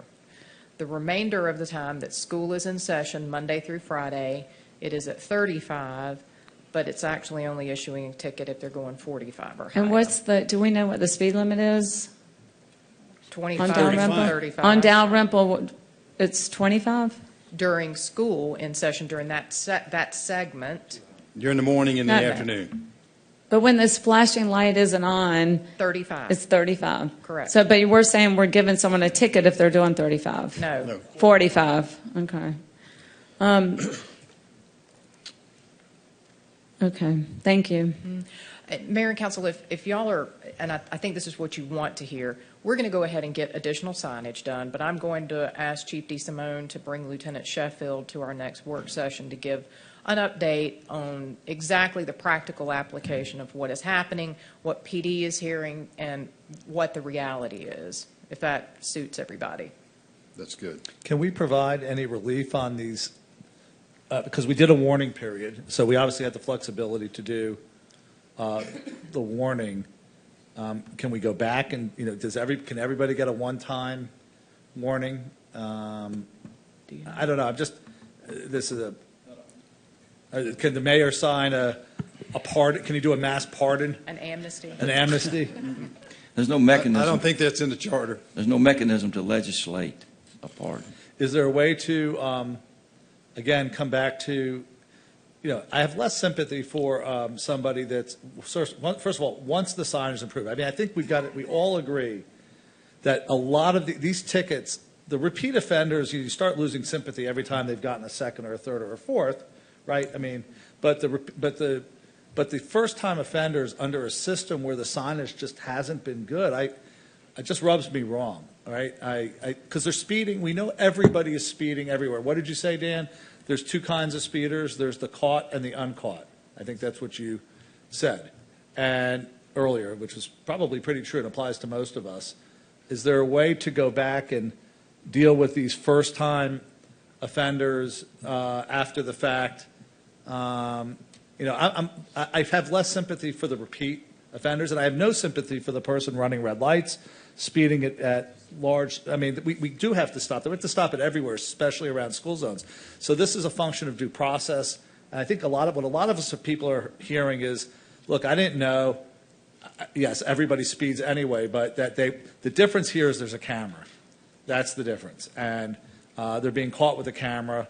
And also the question about calibration. When they come back in a few weeks, can you give us the process of calibrating just to make sure that the devices are working properly? How are we going to? How are we going to get the parents to tell us, like, what's the process? Because I'm ready to get rid of the program, but if you want to wait and see what the parents say, it bothers me because during the day when the flashing lights aren't on, that really bothers me that we're giving people tickets and there's no warning. But what's the process? We would send a letter to the parent, teacher, student organizations and tell them that this is the situation and that we wanted to get some feedback. That's the official parent organization within each school. And then you also have the governance council that you could have some conversations with. Mayor Paul. Mr. Paulson. If you're finished. So I learned something tonight I wasn't aware of. It sounded, when we were going back with these emails, that the speed limit when the lights weren't flashing was staying at 25. What you're telling me is that's not true. No, it's the in speed posting. limit on that street normally is 35. Correct. And so if the speed limit is normally 35, when the lights are flashing, it drops to 25. And it's pretty obvious when the lights are flashing. I mean, sorry, you can't not miss them. And also think about this, if during regular school hours, it's at 35, but we're only issuing a ticket if they're going 45 or over. Oh, I get it. Dalrymple it's pretty challenging to get up to 45 in that segment. Well, you can do it, I've heard, but let's not talk about that part. That's not from personal You have no experience. current That's right. I specific heard or that. independent. Okay. Anyway. So I guess I've got a little bit less sympathy for all this because I misunderstood this. I thought we were holding the 25 speed limit even when the lights weren't flashing, and that didn't seem fair to me. What you're telling me is when the lights aren't flashing, the standard speed limit applies. Correct. That's true anyway. Yes. Plus 10. Plus 10. So in truth, this is not an undue hardship to a regular driver. He sees it's 35 miles an hour. He shouldn't be speeding, okay? This goes through every street. And it's just when the lights are flashing where we've got this additional 10 miles an hour. So I'm in favor of the signage. That's fine. But I have less and less sympathy the more I hear about how this is going on today. Mayor, if I could. Mr. Lee. We need to get moving on. We got another whole agenda here to go. I feel the need to point out, historically, the laws around the state law and city ordinances have always treated school zones differently. There's a lower speed limit. That is historic. That did not change with this MOU that you have with the school board. The speed limit has not changed. And that's historic in Georgia, that 25 miles an hour. The way that law enforcement polices school zones has really not changed. The police have rules they have to go by when they use radar. They get a license from the Department of Public Safety that gives them a list of rules, and one of them is that you can't write a ticket using a radar unless it's 10 miles an hour over the speed limit unless you're in a school zone. It's relaxed because it's more important historically in Georgia in a school zone. The difference here is that this mechanism of using a camera and it proves a point, I think, that a police car is a deterrent. People don't see a police car, so they go a little faster than they ordinarily would, even though the speed limit has not changed. Just the mechanism for catching somebody who is not going the speed limit. That's the difference. Do you know why the legislature is is thinking about getting rid of this? I suspect there are 56 state senators and 180 House members who've been hearing the same complaints that you all been Well, hearing. what you've got is you've caught. got two different bills that are still hanging out there. One did away with it. The other one modifies it. They both passed the House of Representatives. They both passed the Senate. I'm not sure if we'll get much more clarity out of the legislature in January or not, but I think that this is something that clearly council has some concerns about, and we should take a stronger look at it in an upcoming work session. All right, we're going to close the work session. I would like to call this meeting of the Sandy Springs City Council to order for Tuesday, September the 16th, 2025.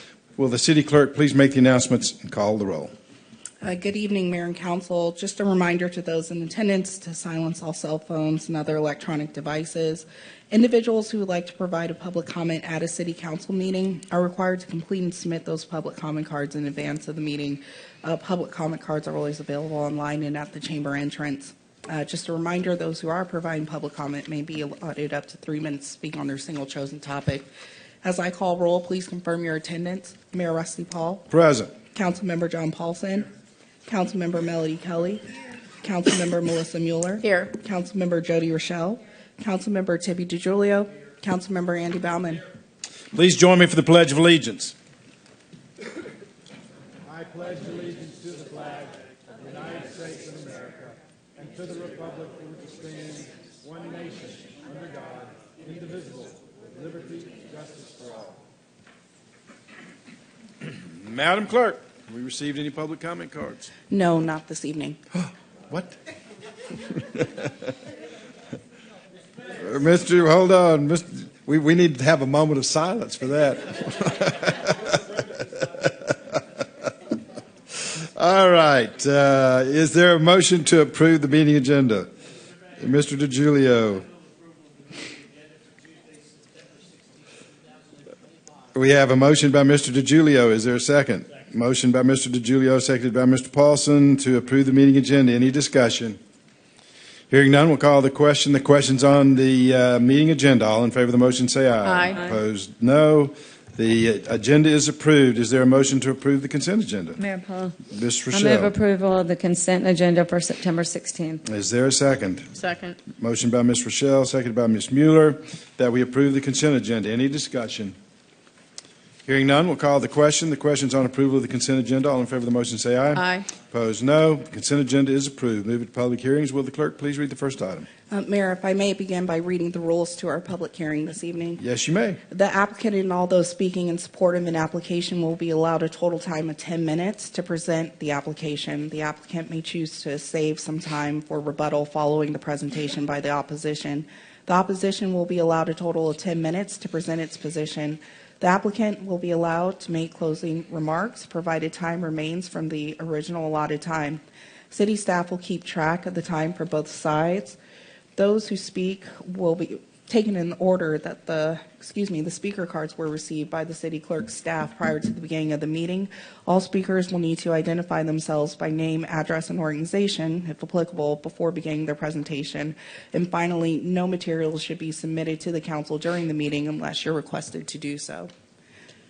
The first item under public hearings is agenda item number 2025-212.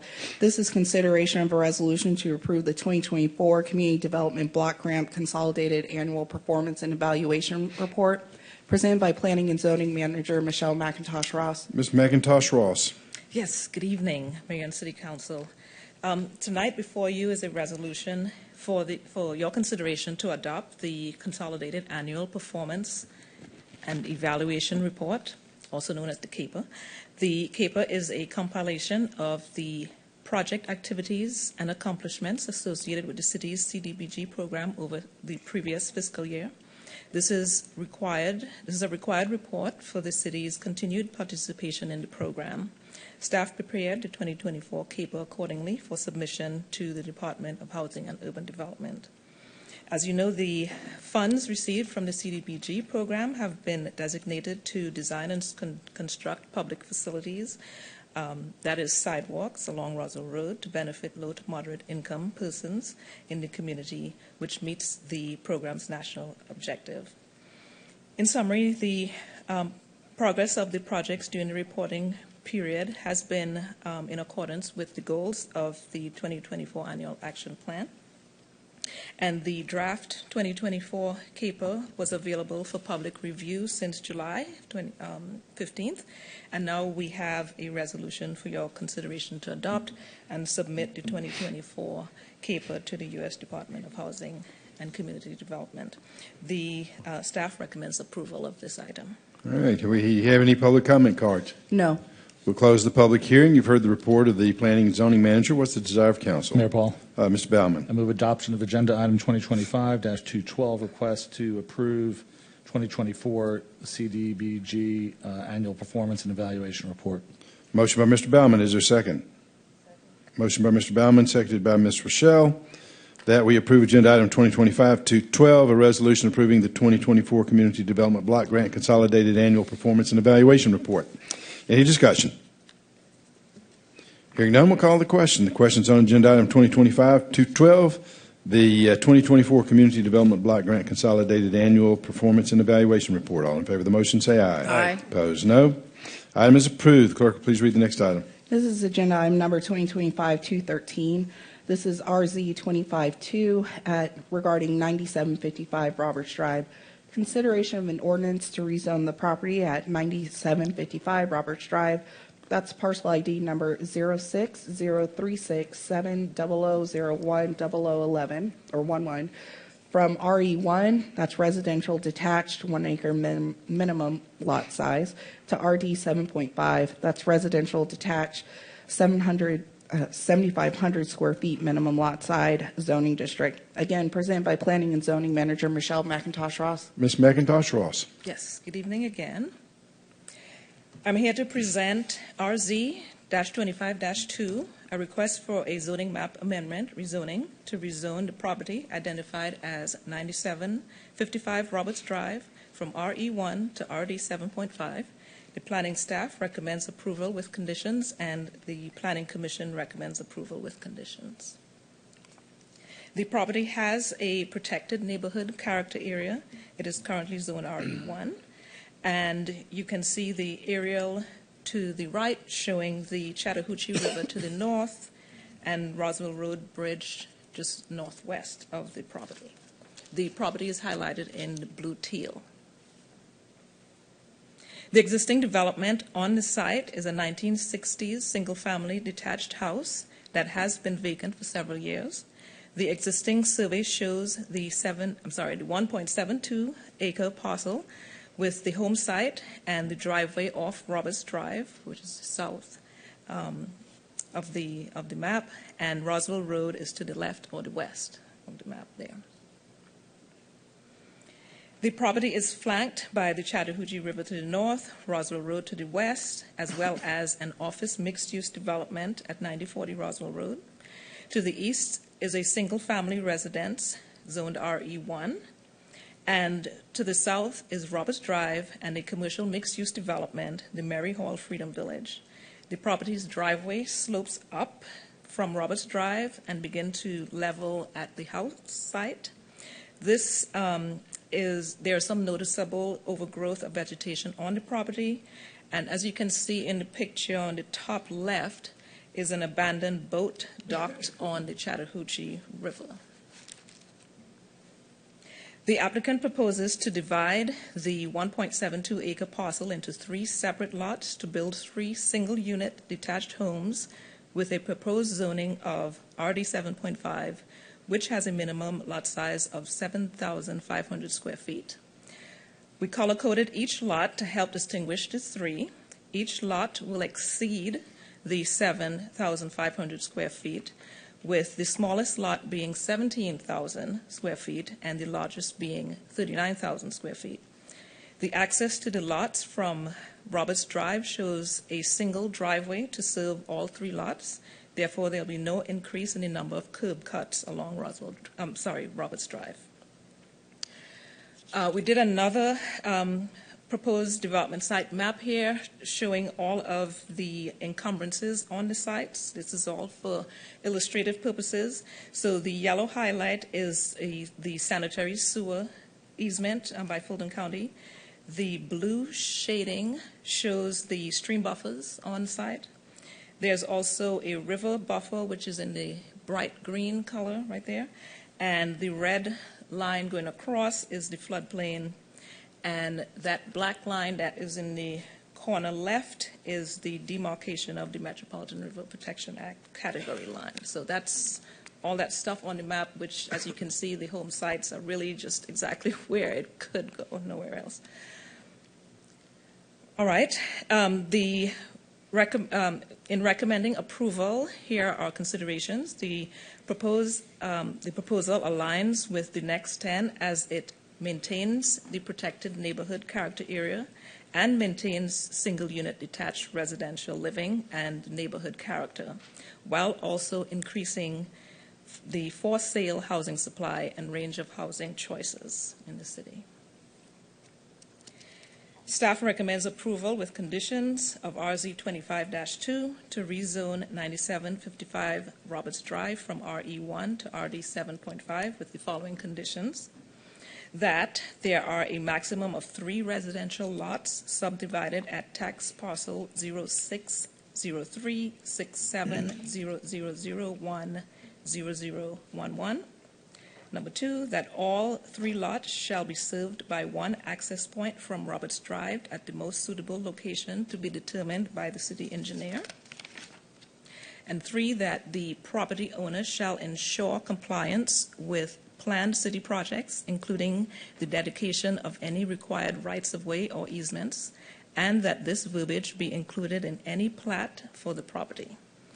And that the Metropolitan River Protection Act allocations for the site determined by the Atlanta Regional Commission must be kept at the current provisions and may not be increased or transferred from other neighboring sites.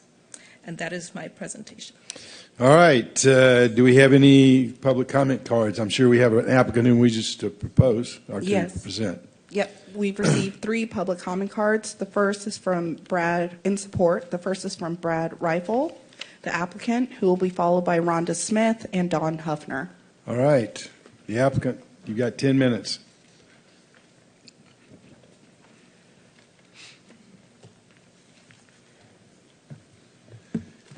Good evening, Mayor and Council. I'm Brad Riffle with AEC 50 Warm Springs Circle, here representing William Odre, the property owner, who couldn't be here tonight. As Michelle laid out eloquently, that we're trying to create some marketability and value on the property, and going in with the RD 7.5. We've only chosen that zoning because of the very limited amount of space that we have to have the 3 lots. The RD 75 offers a 5-foot side setback instead of 10-foot on the other. So just trying to create a little bit more buildable space per lot. Some of the previous questions on some of the other meetings were what were the sizes of the houses that we were showing on the plan, which is merely conceptual. They're all 1,600, 1,800, 2,300. So those are just some of the sizes that you see graphically shown. The existing footprint that's shown is 2,500 because it's a ranch house. We, as staff had pointed out in the Planning Commission meeting, that we think this is a good rezoning to transition from Highway 9 over to the RE next door. There's not many, if any, other RE1 lots on Highway 9 throughout all of Sandy Springs, to my knowledge. And I'll leave that at that. If there's any questions. Do you wish to reserve the balance of your time? Yes, sir. All right. Next. Next, we have Rhonda Smith, who will be followed by Don Huffner. Ms. Smith. Good evening, Mayor and Council. Rhonda Smith, 76 Long Island Place, Sandy Springs. I am here speaking on behalf of the Sandy Springs Council of Neighborhoods tonight. And some of you may not know that 9755 Roberts Drive has a very long history of requests for a change in land use. For more than the last 2 decades, for 23 years to be exact, it was brought first before county commissioners and then after 2005 before multiple city councils with an ask to be rezoned for one commercial use or another. The Roberts Drive community, as a united neighborhood, understanding and insisting that commercial uses at the gateway to their neighborhood were not appropriate, met those requests with opposition and a willingness to wait to support an acceptable and compatible neighborhood use of the land. Today, you finally see a request to rezone to a residential detached zoning district. The RD 7.5 zoning district is an acceptable alternative. This is what the community insisted would be in harmony with the neighborhood and would have the least impact on the balance of the neighborhood and on the river. Staff's conditions that limit the maximum number of lots to 3, served by a common drive for a safe single curb cut, yields 3 reasonable-sized lots in spite of the encumbrances on the property. As well, the fixing of the allowance for impervious coverage to today's existing MRPA allocation and no more ensures that the impact to the river is a known quantity. Councilman DiGiulio, I believe at some point in the not-too-distant past, you told Tricia Thompson, my predecessor, that it's best to select, not settle. The community has selected waiting over settling, and tonight this should be the last and final request to rezone this property to a use the community accepts, residential, single-family, detached homes. Council of Neighborhoods asks you to approve this rezoning inclusive of all of the prescribed staff conditions as written to ensure the outcome for 9755 Roberts Drive is what the community expects and what they selected waiting for. Thank you for your time. Mr. Huffner.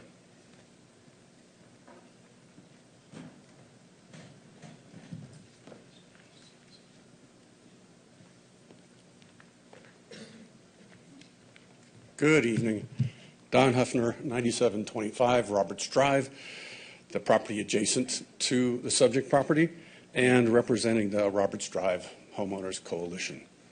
I wasn't planning on speaking tonight until about 2 hours ago when my daughter reminded me that it's important to express gratitude, sometimes publicly.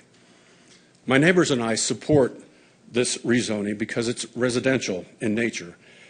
And it's an end to a 23-year struggle with the current property owner.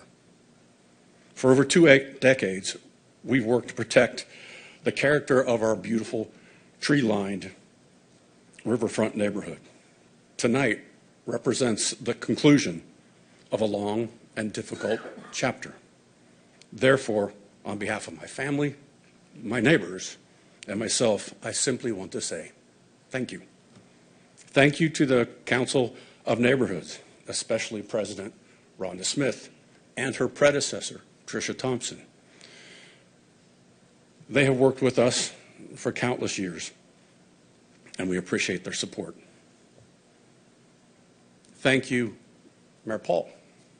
Thank you, John Paulson, our district, and to all of the members of Council for listening to our community, your community, and for protecting what we value most, our homes and our neighborhood.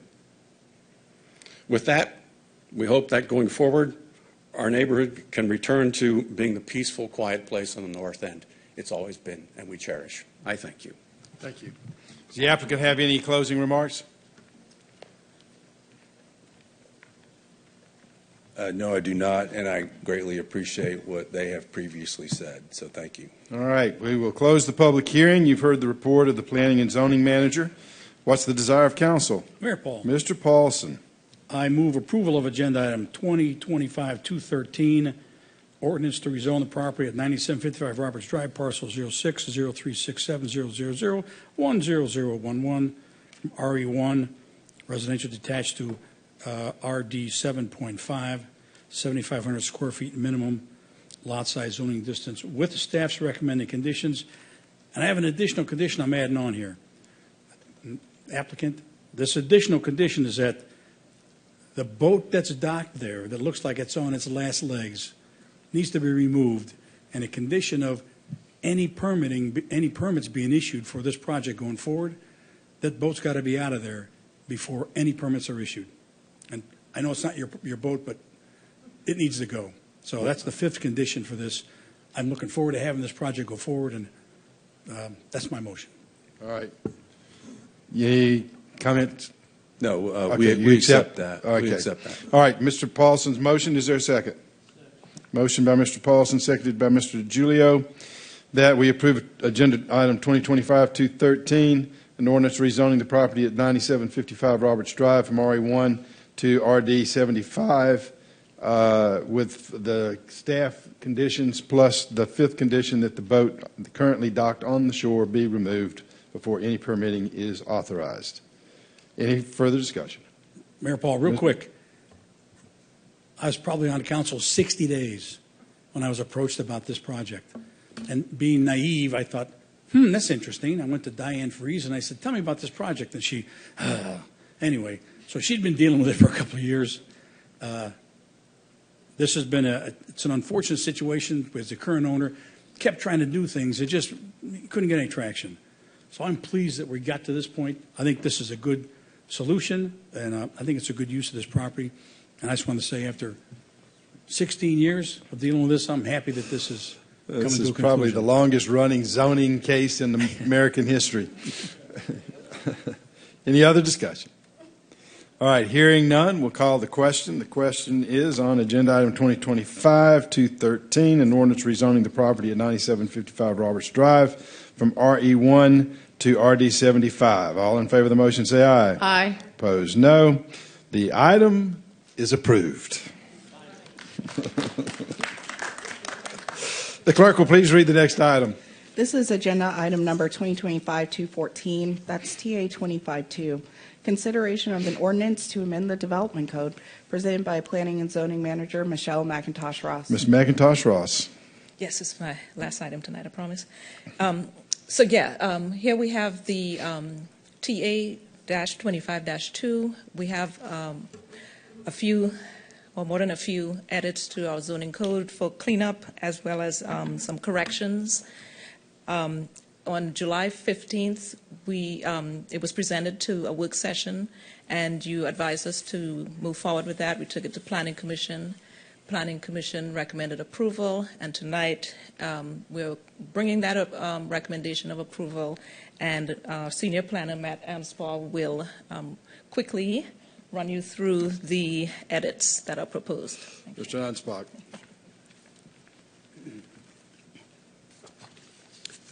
Good evening, Mayor, Council. As Michelle said, and as you guys have been through this before, we have kind of 3 sections, the first one being the one I will go through quickly and make reference to the others. So, substantive edits, start with Article 1, conditions that remain. We have here something that we left out in 2023 by accident. This is access for perimeter properties that are not near protected neighborhoods or abutting protected neighborhoods. So we'll be adding that allowance in. Article 4, we have here simply some elevations and story height requirements that were also left out in 2023. Just makes it easier for developers to know what they need to do. This is for office neighborhood. Next, we have in the North End Mixed Use District, reducing the single unit requirement. This was done for the other North End District, and again, kind of by accident, left out in the final edition in 2023. Going to Article 5, we have the Perimeter Medical District. There's simply a statement in here that it no longer works with the current language, and so we simply remove that. All the way to Article 6, we have here various OASIS detail enhancements. For instance, again, how much of the amenity space has to be publicly accessible, things like that we've worked through over the last couple of years. Shared court development pattern. Here we are simply reducing the primary street setback in line with townhomes and other similar developments. Residential parking regs. Here we see that some detail for permittable outdoor storage is added. This helps especially with code enforcement and staff in general. Also, we look at adding an alley design reference at the bottom. Here we have the addition of canopies. So this is going to be included in the color requirements, the amount of primary colors you can have. The benefit matrix. So here we included every story height scenario. The earlier edition kind of left out a few by mistake, so we fixed that. Going to Article 7, adding back in some minimum standards for the multi-unit developments. Very basic stuff, 9-foot ceilings, etc. Yes.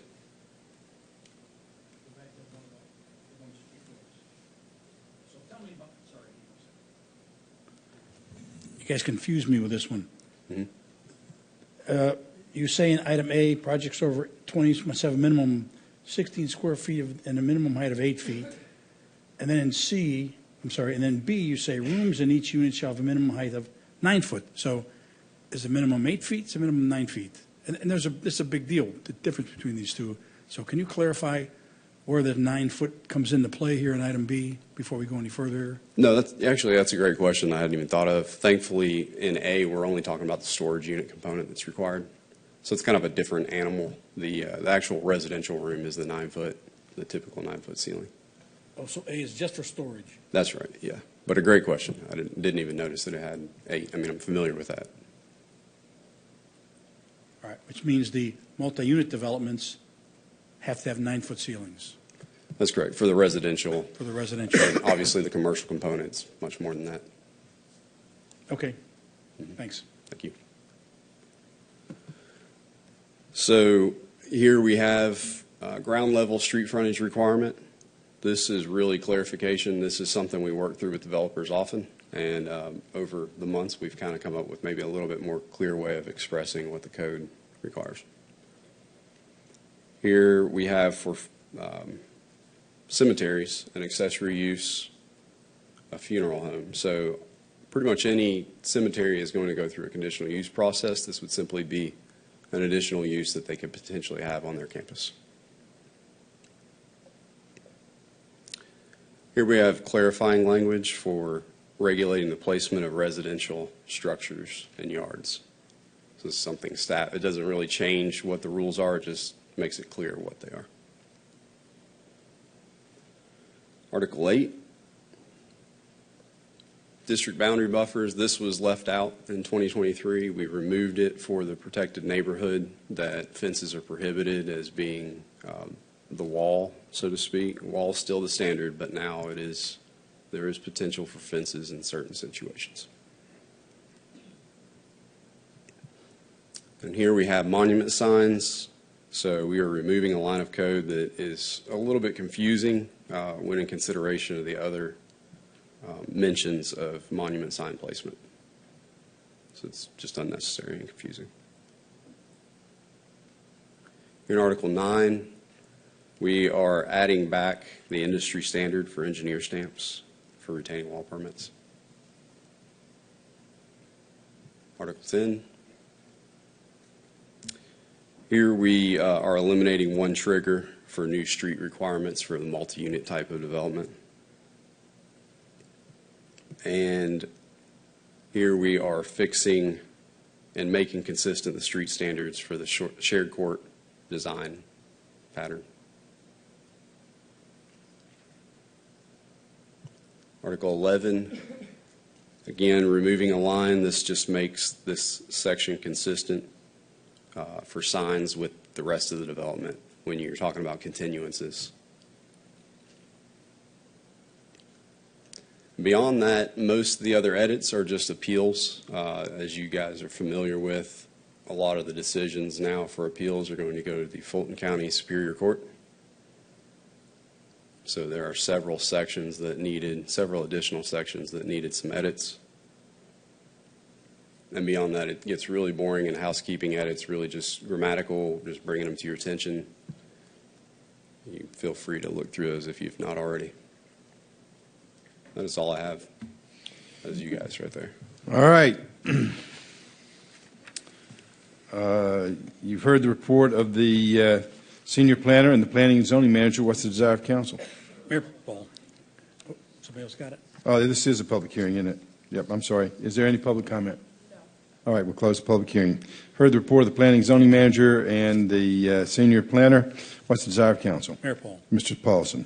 Move approval of agenda item 2025-214, TA 25-2, consideration of an ordinance to amend the development code as shown today. Motion by Mr. Paulson. Is there a second? Motion by Mr. Paulson, seconded by Ms. Rochelle, that we approve agenda item 2025-214, an ordinance to amend the development code. Any discussion? Mayor Paul. Mr. Paulson. So assuming this gets passed tonight, how long before this actually gets written in the code so people can actually see this? I have no idea why you asked that. No, it should be in there I'll pretty explain it to you quickly. if you like. I think we've been working with the staff that directly work with Municode, and I think that process is a little quicker. I know that at the time we last did this in 2023, it was a larger bite, of course, and I think that the Municode Corporation, there was some kind of merger or something, and it affected how they did things. So. Councilman, it takes a couple of months for There it you to go. get into Municode. So we can post this on the website and point people to the changes until they're active in Municode. But on their And end, that's how it we'll takes do this? It's it not- takes substantive These aren't time. active, they don't take effect until the Correct. Municode's We have to updated? submit our changes to Municode, and then they have to go through the process of Okay. updating it. So it takes a while. Thank you. Any other discussion?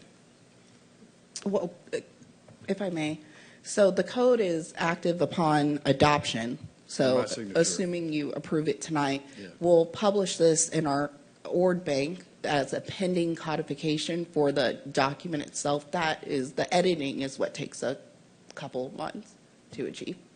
So in essence, when you pass it and I sign it tomorrow, it will go into effect. Correct. It will not, but it will not be broadly published for a couple of months, but it will be published on our website and noticed to people coming in who have permits needed for these applications. All right, well, that's all I ask, because I don't want this to sneak up on somebody. Because this may be affecting somebody's project that's coming in, so let's make sure we don't play gotcha here. We give everybody notice that these are the new rules and they have to follow them, okay? Certainly. Any other discussion?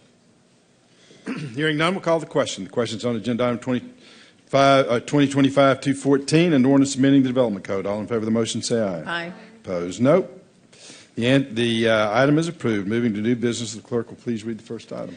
This is agenda item number 2025-215, consideration of a resolution to approve participation in the Georgia Environmental Protection Division FY 2026 Recycling and Waste Diversion Grant, and to authorize the city manager to execute the grant award agreement, presented by Recreation and Parks Director Brent Walker. Mr. Walker. Evening, Mayor and Council. City staff in partnership with Keep North Fulton Beautiful is requesting that Council approve our application for the Georgia Environmental Protection Division's 2026 Recycling and Waste Diversion Grant. The grant is offered as part of the Solid Waste Trust Fund Grant Program and is administered by Georgia EPD. Goals: reduce solid waste, recover valuable materials, support manufacturing, and encourage innovation. No match is required by the city, and the budget amount is up to $150,000. So the proposal is to enhance the Morgan Falls Road Recycling Center by adding, and I'm going to try to say all this correctly, a polystyrene foam densifier to launch a hard-to-recycle material program in partnership with the Keep North Fulton Beautiful. As y'all know, the recycling center opened in the mid-1980s in a different location. It complements private waste hauling services. It accepts dozens of types of materials, including glass.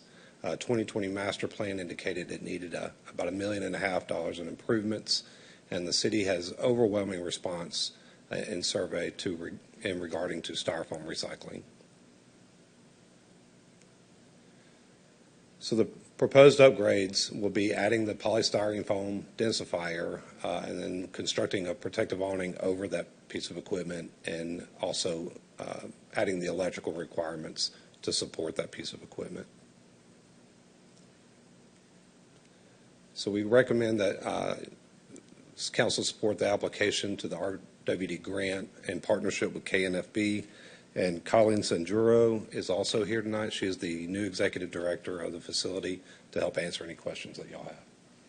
All right, you've heard the report of the Director of Recreation and Parks. What's the desire of council? Mr. Paulson. Hang on, let me get this going. I move approval of agenda item 2025-215, approve participation in the Georgia Environmental Protection Division FY 2026 Recycling and Waste Diversion Grant and authorize city manager execute the grant award agreement. Motion, have a motion by Mr. Paulson. Is there a second? Motion by Mr. Paulson, seconded by Ms. Rochelle, that we approve agenda item 2025-215, resolution to approve participation in the Georgia Environmental Protection Division's FY 26 Recycling and Waste Diversion Grant and authorize city manager to execute the grant agreement. Any discussion? Mayor Paul. Mr. Paulson. Dr. Kelly arranged the tour of this facility under the new leadership, and Melissa Mueller arranged it. She was there with Dr. Kelly and myself. And if you haven't taken this tour, you should take it. It's a bright, shining light compared to what it used to be back in the day. I think you're doing a good job, and I think this will help make it better. Thank you, Mr. Paulson. Ms. Rochelle. This afternoon, I looked at the reviews, and they were just all 5 stars. So I would love to have a tour. Please come anytime. Okay, I will. Thank you. Yeah. Any other discussion? All right, hearing none, we'll call the question. The question is on 2025-215, a resolution approving participation in the Georgia EPD 2026 Recycling Diversion Grant and to authorize city manager to execute the grant agreement. All in favor of the motion, say aye. Aye. Opposed, no.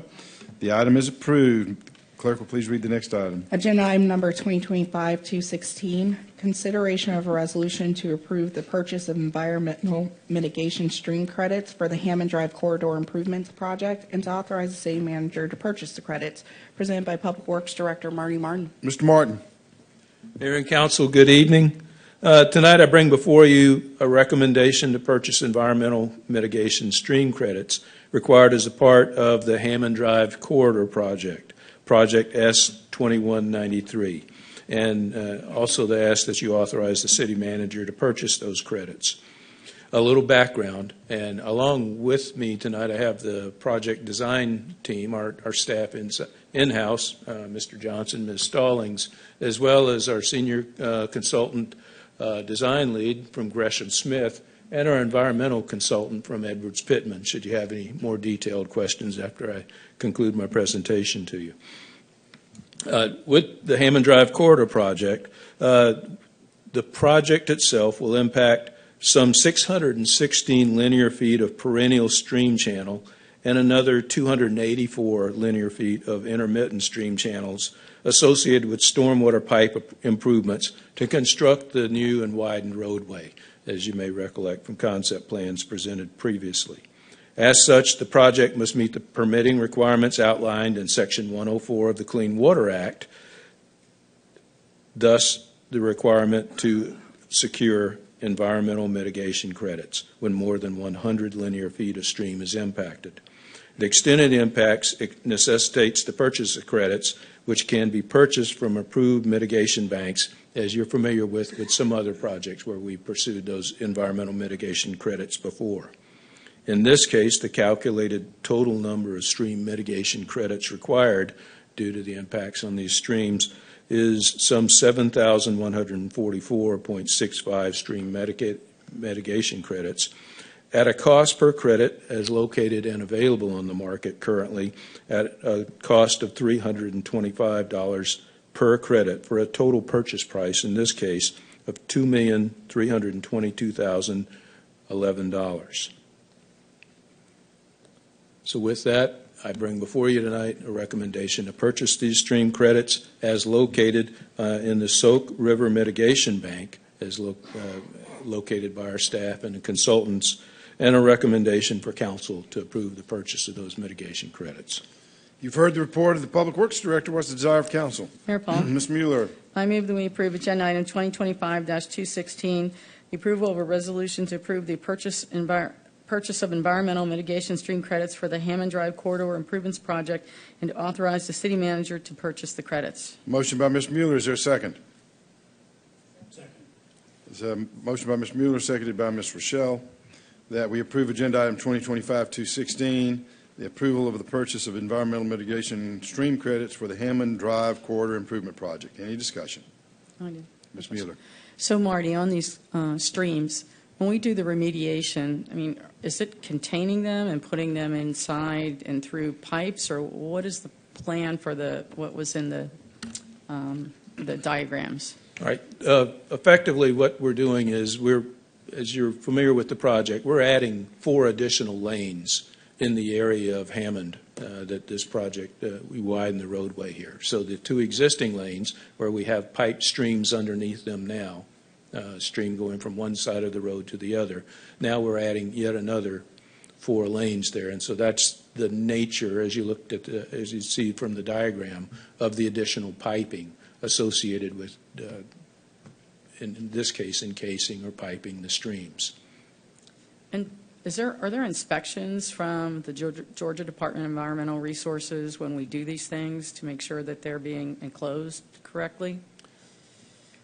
Let me ask Don, if you could please. It's more a matter, so I'll qualify it, it's more a matter of the concept of storm drainage pipe where it was open embankment, open stream before, but to that end. That's correct. And typically, we've got, specifically on the Hammond Drive project, there's these large open streams that meander down to existing Hammond Drive. And since we're widening primarily to the north, that's essentially being all enclosed with pipe. And that's with either pipe or concrete box culvert in some cases. And those are all built to GDOT standards and practices to design to kind of those effects. Okay, thank you. That you. answers your question. Any other discussion? Hearing none, we'll call the question. The question is on agenda item 2025-216, approval of the purchase of environmental mitigation stream credits for the Hammond Drive Corridor Improvement Project. All in favor of the motion say aye. Aye. Opposed, no. The item is approved. The clerk will please read the next item. This is agenda item number 2025-217, consideration of the supplemental bond resolution of the City of Sandy Springs, presented by City Manager Eden Freeman. Good evening, Mayor and council members. This is a companion item to the one that you approved earlier this evening during the Public Facilities Authority meeting. Again, I am joined by Jim Woodward, our bond counsel, and David Cheatwood, our financial advisor, should you have any questions and wish to have them come up. Any desire to have anybody come up? You're voting on what you voted on from the Public Service Commission, our Public Facilities Authority about the bond, issuing the bonds. Mr. Yes.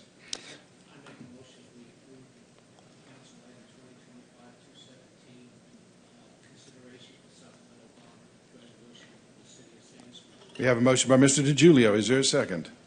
Second. Motion by Mr. DiGiulio, seconded by Ms. Rochelle, that we approve agenda item 2025-217, the supplemental bond resolution for the City of Sandy Springs. Any discussion?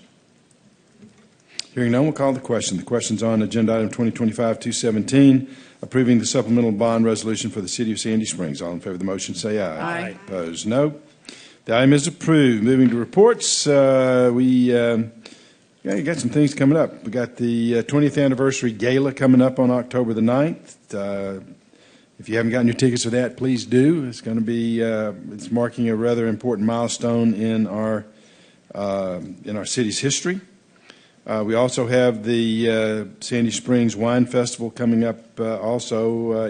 That'll be coming later in October. We also have the Fall Festival coming up at the end of September, and then after that, the Oktoberfest. So we got a busy fall around here, and I hope everybody will participate and get involved and join in the fun and festivities. That's pretty much it for me. Does anybody else have anything? All right, staff reports. Ms. Carlisle. Good evening, Mayor and Council. We are in a new fiscal year, FY26. This is the review of your July 2025 unaudited financials. We're at 8.33% of the new fiscal year. Revenues are at 0.72%, and expenditures are at 8.81% of the budget. On page 2, this represents the cash balances in each of our bank accounts as of close of business July 2025. Pages 3 through 5 represent the trending of interest through Georgia Fund 1 and Truist Bank. Page 6 provides the trend of local option sales tax collected. The FY26 column is empty as we collect local option sales tax in arrears. So we've received the July remittance in August, and we'll see that on the next month's report. The expenditures are on pages 9 through 28, and each department is spending as expected in this first month of the fiscal year. The remaining pages cover the special revenue fund, capital projects, debt service, and enterprise funds for your review. And this concludes the financial report for July 2025. All right, any questions of the Chief Financial Officer? Dr. Kelly. Just one question. And this is just so for my information. The business that we conducted in the PFA meeting with the substitution of the security for the escrow fund, the approximately $1 million that eventually we will see off of that transaction, how does that get reflected? And something like that get reflected here? Will it be in the cap? The $1 million gain that we're going to receive from refunding? Yeah. We included that in the budget to reduce the debt service for the new debt issuance that occurred today. Okay. So that's, okay. Thanks. Mr. Paulson. So fiscal year 2020, whichever one just ended, 25 just ended. Yeah. When are you going to close the books on that so we get to see how much money we didn't spend and how much we have left over for next year? Tony has been having lots of fun with the auditors over the last couple of weeks. I bet she has. So you'll be hearing from the auditors in December, as we normally do. And those funds, as we have done in prior years, will be used to balance the budget next year. Do we have an estimate yet? No, we do not yet. Well, I look forward to December and find out how much money we're talking about here. Any other discussion? All right, we do need an executive session for the purpose of litigation, correct? Yes. All right, Mayor Paul. Mr. Paulson. I move that we suspend regular order, move into executive session for the purposes of litigation. Mr. Paulson moves that we suspend regular order, move to special executive session for the purpose of litigation. Is there a second? Motion by Mr. Paulson, seconded by Mr. DiGiulio. Any discussion? Hearing none, we'll call the question. The question's on the executive session. All in favor of the motion, say aye. Aye. Opposed, no. We are in executive session. There'll be no further business conducted this evening. We will simply return from the executive session and adjourn. Thank you for your attendance. Middle of the street. Not good. All day, I just make videos.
Oh, any discussion? Hearing none, we'll call the question. The question's on the return to regular order. All in favor of the motion say aye. Opposed, no. We are back in regular order. Mr. DiGiulio. Move adjournment. Mr. DiGiulio moves adjournment. It is seconded by Mr. Paulson. All in favor say aye. Opposed, no. We are adjourned at 8:39.